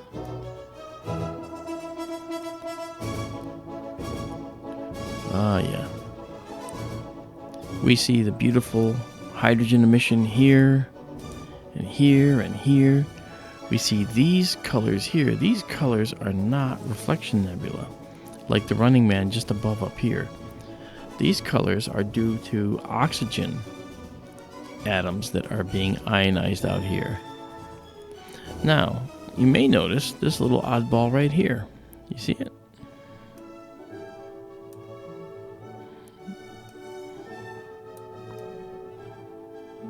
There's an oddball thing, huh? What do you think that is?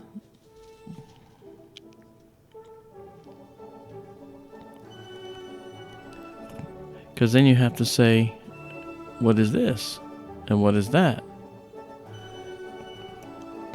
Isn't that strange?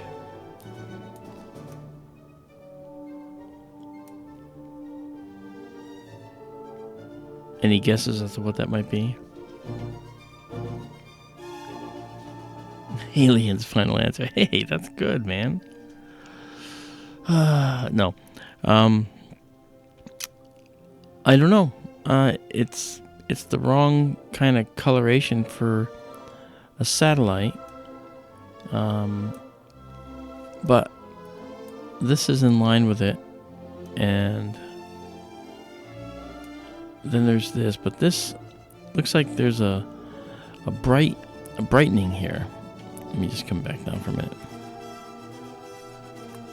If we actually come into this a little more, you notice that there's something else. There's a little blob here. This blob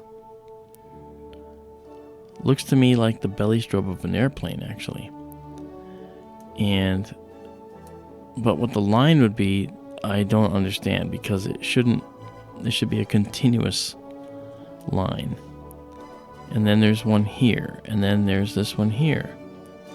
And this one actually has another blob on it as well. So it's confusing. Anyway, I'll keep it because it's a good photo.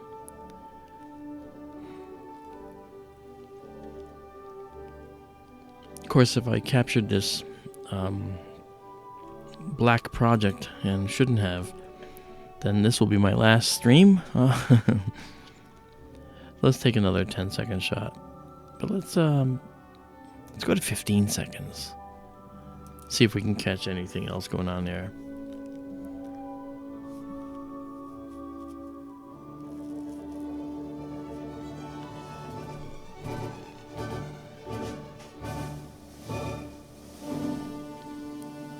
And with the end of the music comes the image. And you'll notice that we don't have anything in the image. So, interesting.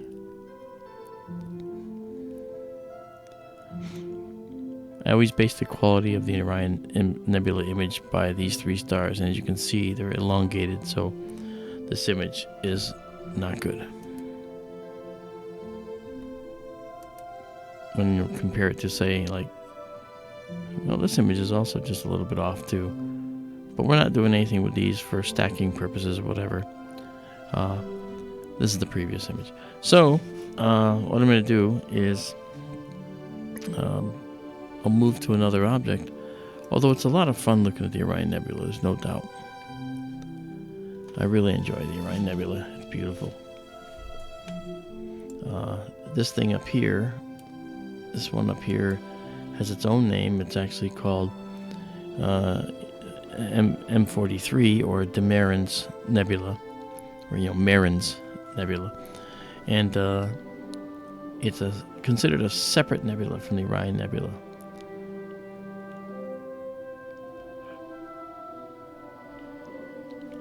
Incidentally, we're going to put the 5-inch refractor on the scope if it's clear tomorrow night, and we're going to be imaging such things as the Witch Head Nebula over here and a few other objects that will be pretty neat.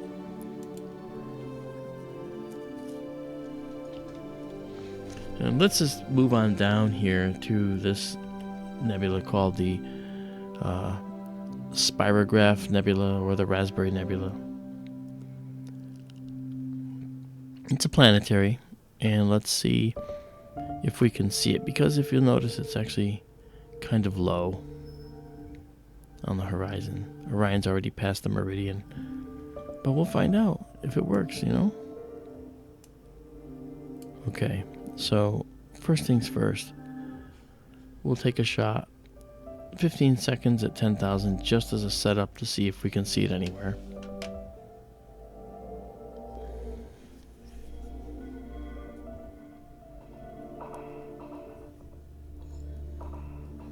Pillars of Creation, yeah, that's the Eagle Nebula, and it's a summer object.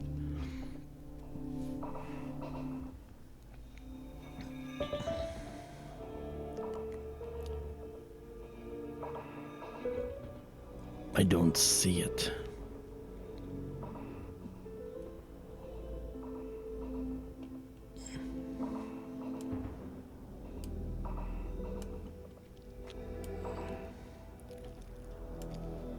And sometimes these guys are round and they look like stars. You gotta be careful. That's alright. I don't see it. Well,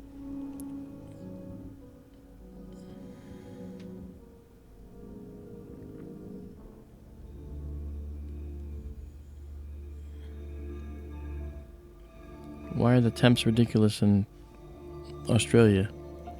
It's their summer.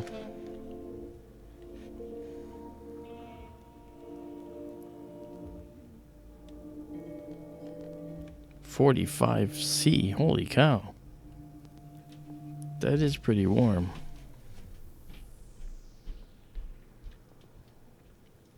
That's really warm. Wow. Okay. Let's go back to this. I can always tell when it's 12:30 because my lights are programmed to go off at 12:30, and they went off a minute ago. Okay, I want to do one more thing here. I want to check out. Let's see here.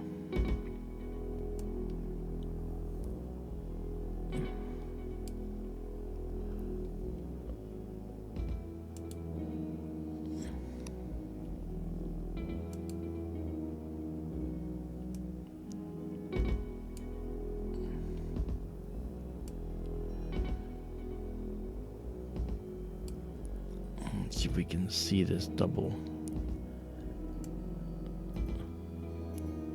triple whammy.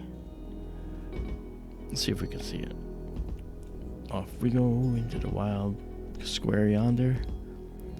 So this is the location of Monoceros, the unicorn, and this is Vandenberg 72, otherwise known as NGC 2182. It's a reflection nebula that's here in the middle. So let's see. It should be right about here if we caught it at all. So let's do that jog to the left. All right, like this.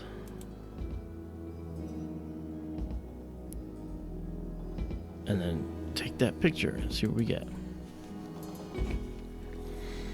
I'm down to 6% battery.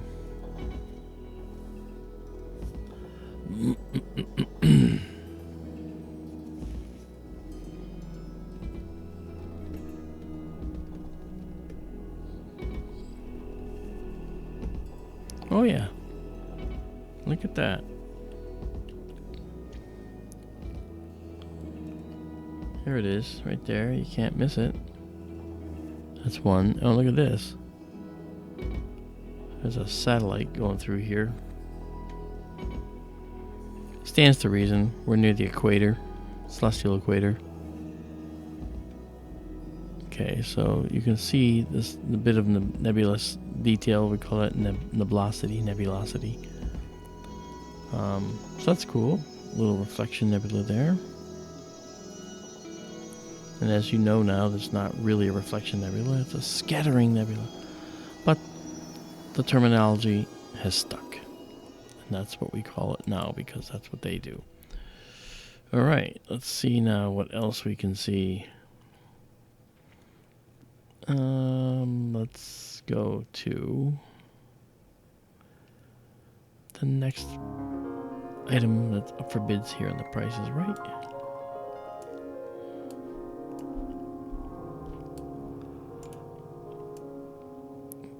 We can try this again. This was beautiful. This was the Rosette Nebula.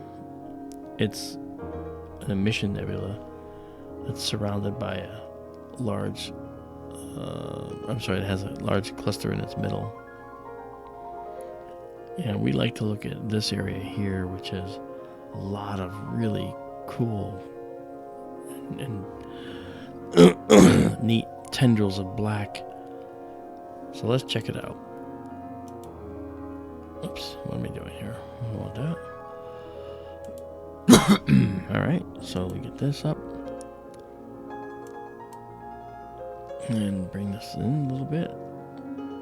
Okay, there on the lower right, lower left, rather, that's the cluster down inside. And it's big. It's a big object, but we can bring it up to about here, I guess. And then move it this way a little bit to catch this whole side and the northwestern side of it. Remember, west is this way, east is that way. All right, let's try. We'll do make this 20 seconds at 25.6. No at 32. 32,000 for 20 seconds.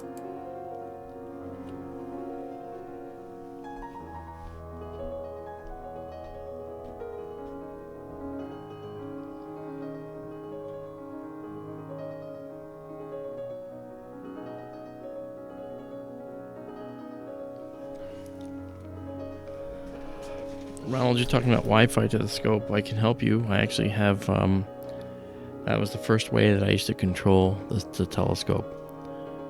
But, oh, okay. If I can get it to stop walking, this is going to be a beautiful shot. Okay, off we go. We're going to go back and check that out. So remind me, Ronald, we'll talk about the Wi-Fi option for your telescope. Because we can do it. I know we can do it. Actually, I'm going to come back here a little. And bring us up a little. And go over.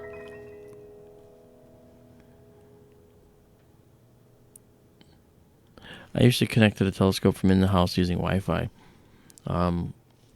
But it was too unreliable.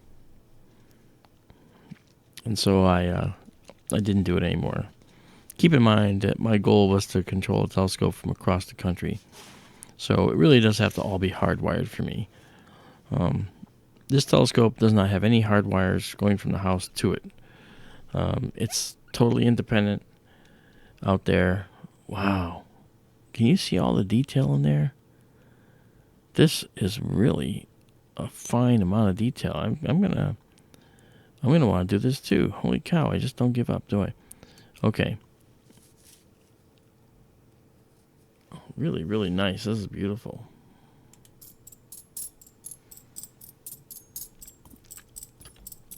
Wow. So this is called the Rosette Nebula. And it's a beautiful nebula. We're looking at this one section right here. And it's a section of the nebula that actually has a serious amount of detail and knotty lanes, black lanes here. The whole nebula is right about here. It's just a little bit too big for the telescope. Yeah, this is going to be very intense. If we can get a good number of stacked images, then this will turn out to be quite beautiful. Let's try that.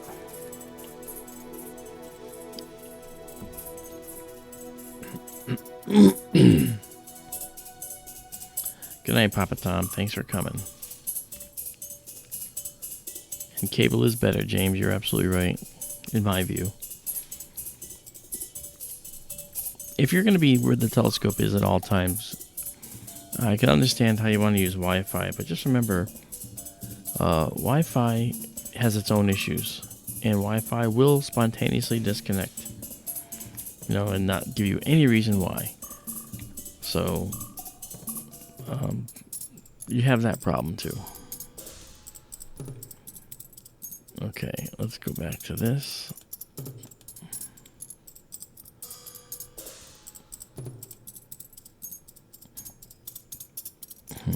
We're taking a few more shots here of the Rosette Nebula.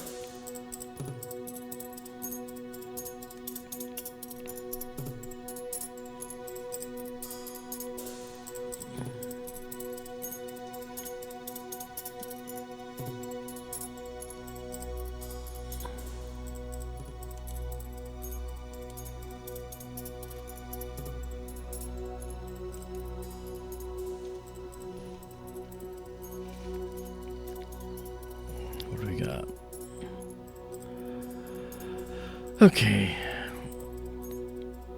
this is not good, but you can see this dark lane here and here.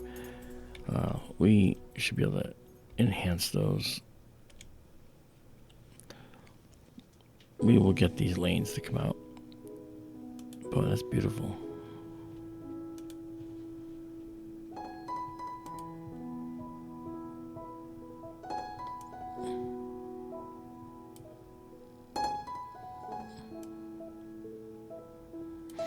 Okay.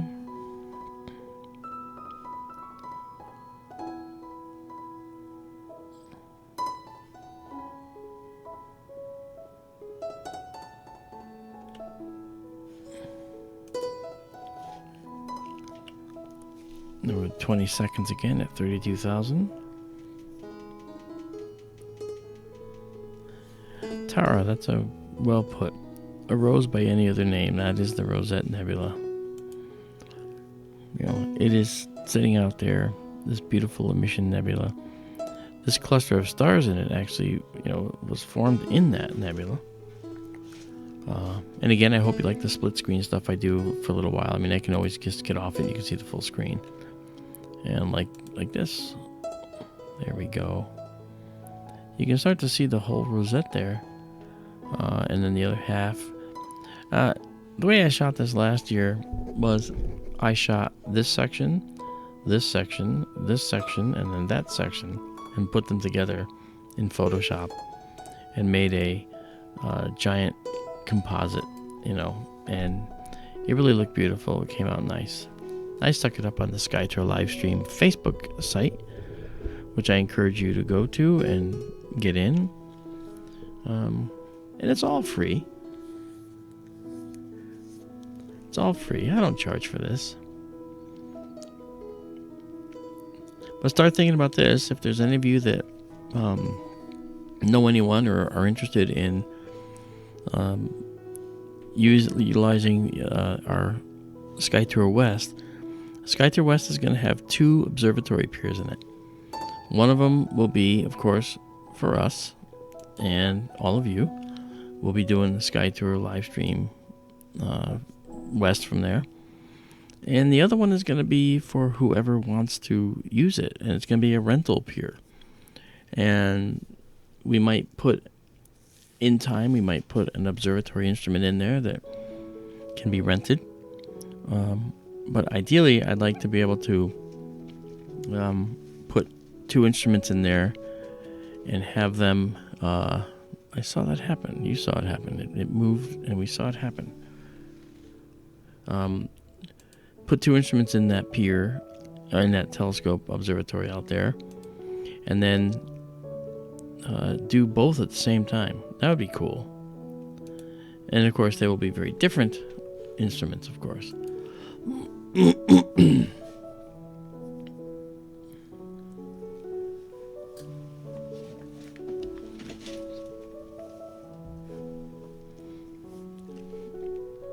Yeah, James, there are some USB cables that I found that can go. You're right. I mean, they can go quite a distance. But I had problems with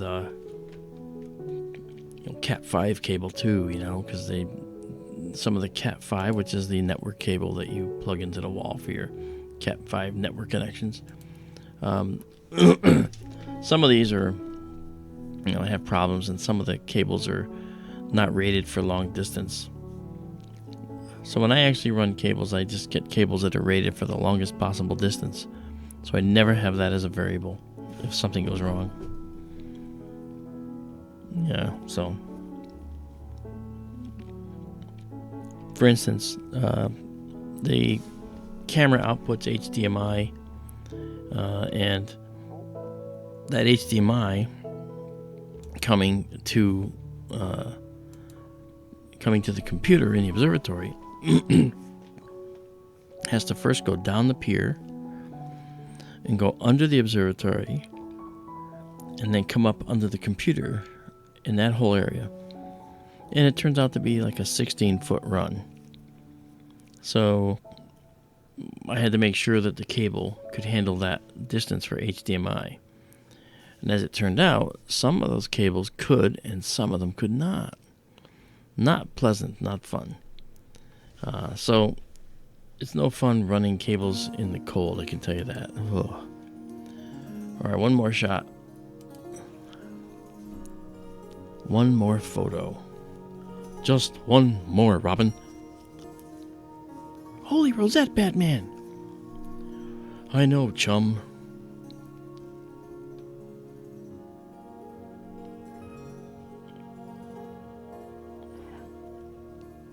Okay, let's see. And what do we got? There we go. Look at that. You can see it. What beautiful detail, huh? Gosh, this is going to make a good set of photos. See, I'm pushing my luck. Now I'm going to do one more. I'm going to run this battery right down.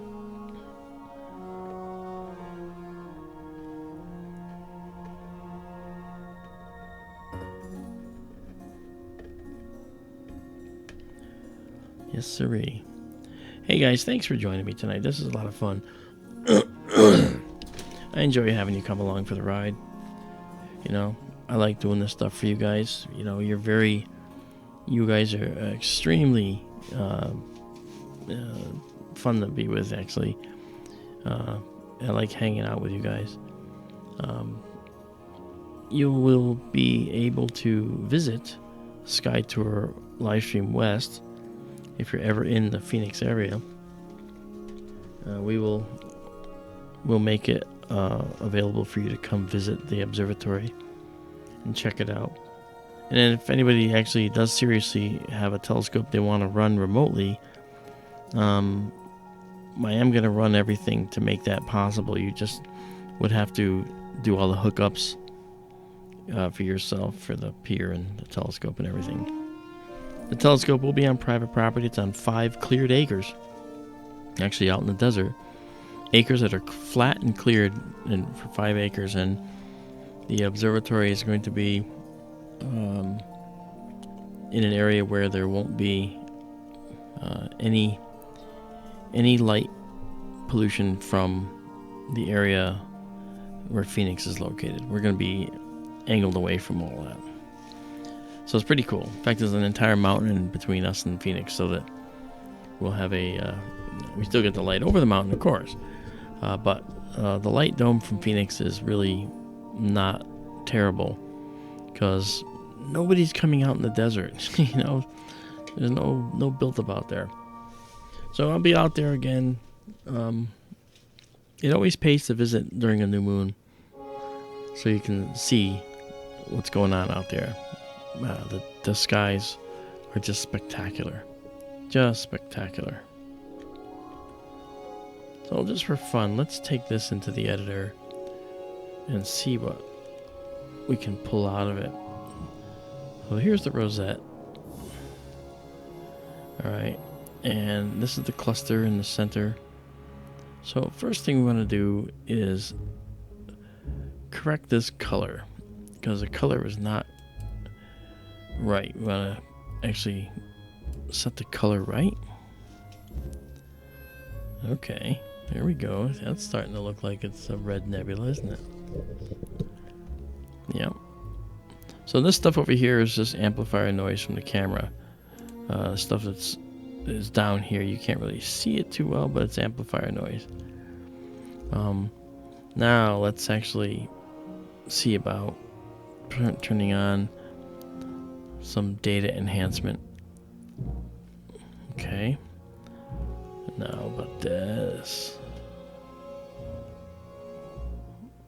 You can really see it though. I mean, it's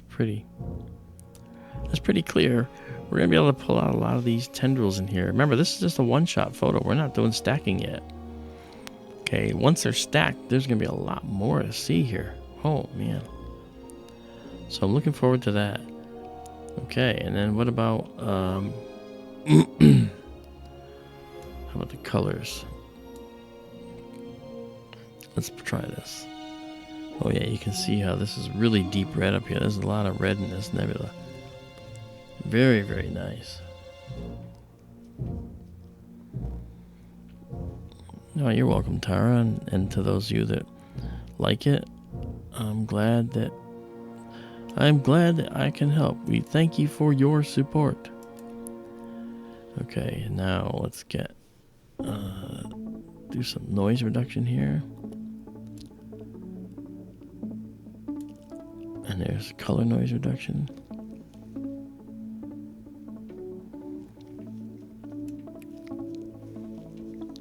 Some of you might remember this song. This was the song that started the stream, and we're also using it to end the stream. Well, we're going to end on the Rosette Nebula here tonight, guys. I want to thank you for coming with me. We've been streaming for 2 hours and 45 minutes. I went an extra 45 minutes beyond what I was saying I was going to do. But you know me now. You know that I always do that. So I will talk to you guys tomorrow. If it's a clear night, you can expect the 5-inch refractor, Richfield refractor. We'll be doing wide shots. We can get the entire rosette, for instance, all in one shot with that telescope and more. It's really a beautiful camera and telescope combination. So until tomorrow, guys, I will see you very soon. And you know what? Maybe I actually will sleep tonight, you know? Not really, Tara. I don't really sleep, Tara, but it's okay. When it's dark out, it's hard to sleep because I know there's stars overhead. And that just keeps me awake, I tell you. So anyway, guys, you have a good evening. The music will still running. I'll be doing a little bit more here. But the volume will be down and you'll hear the music. So you can hang out if you want to, but I will see you guys tomorrow if it's clear. Good night, everybody.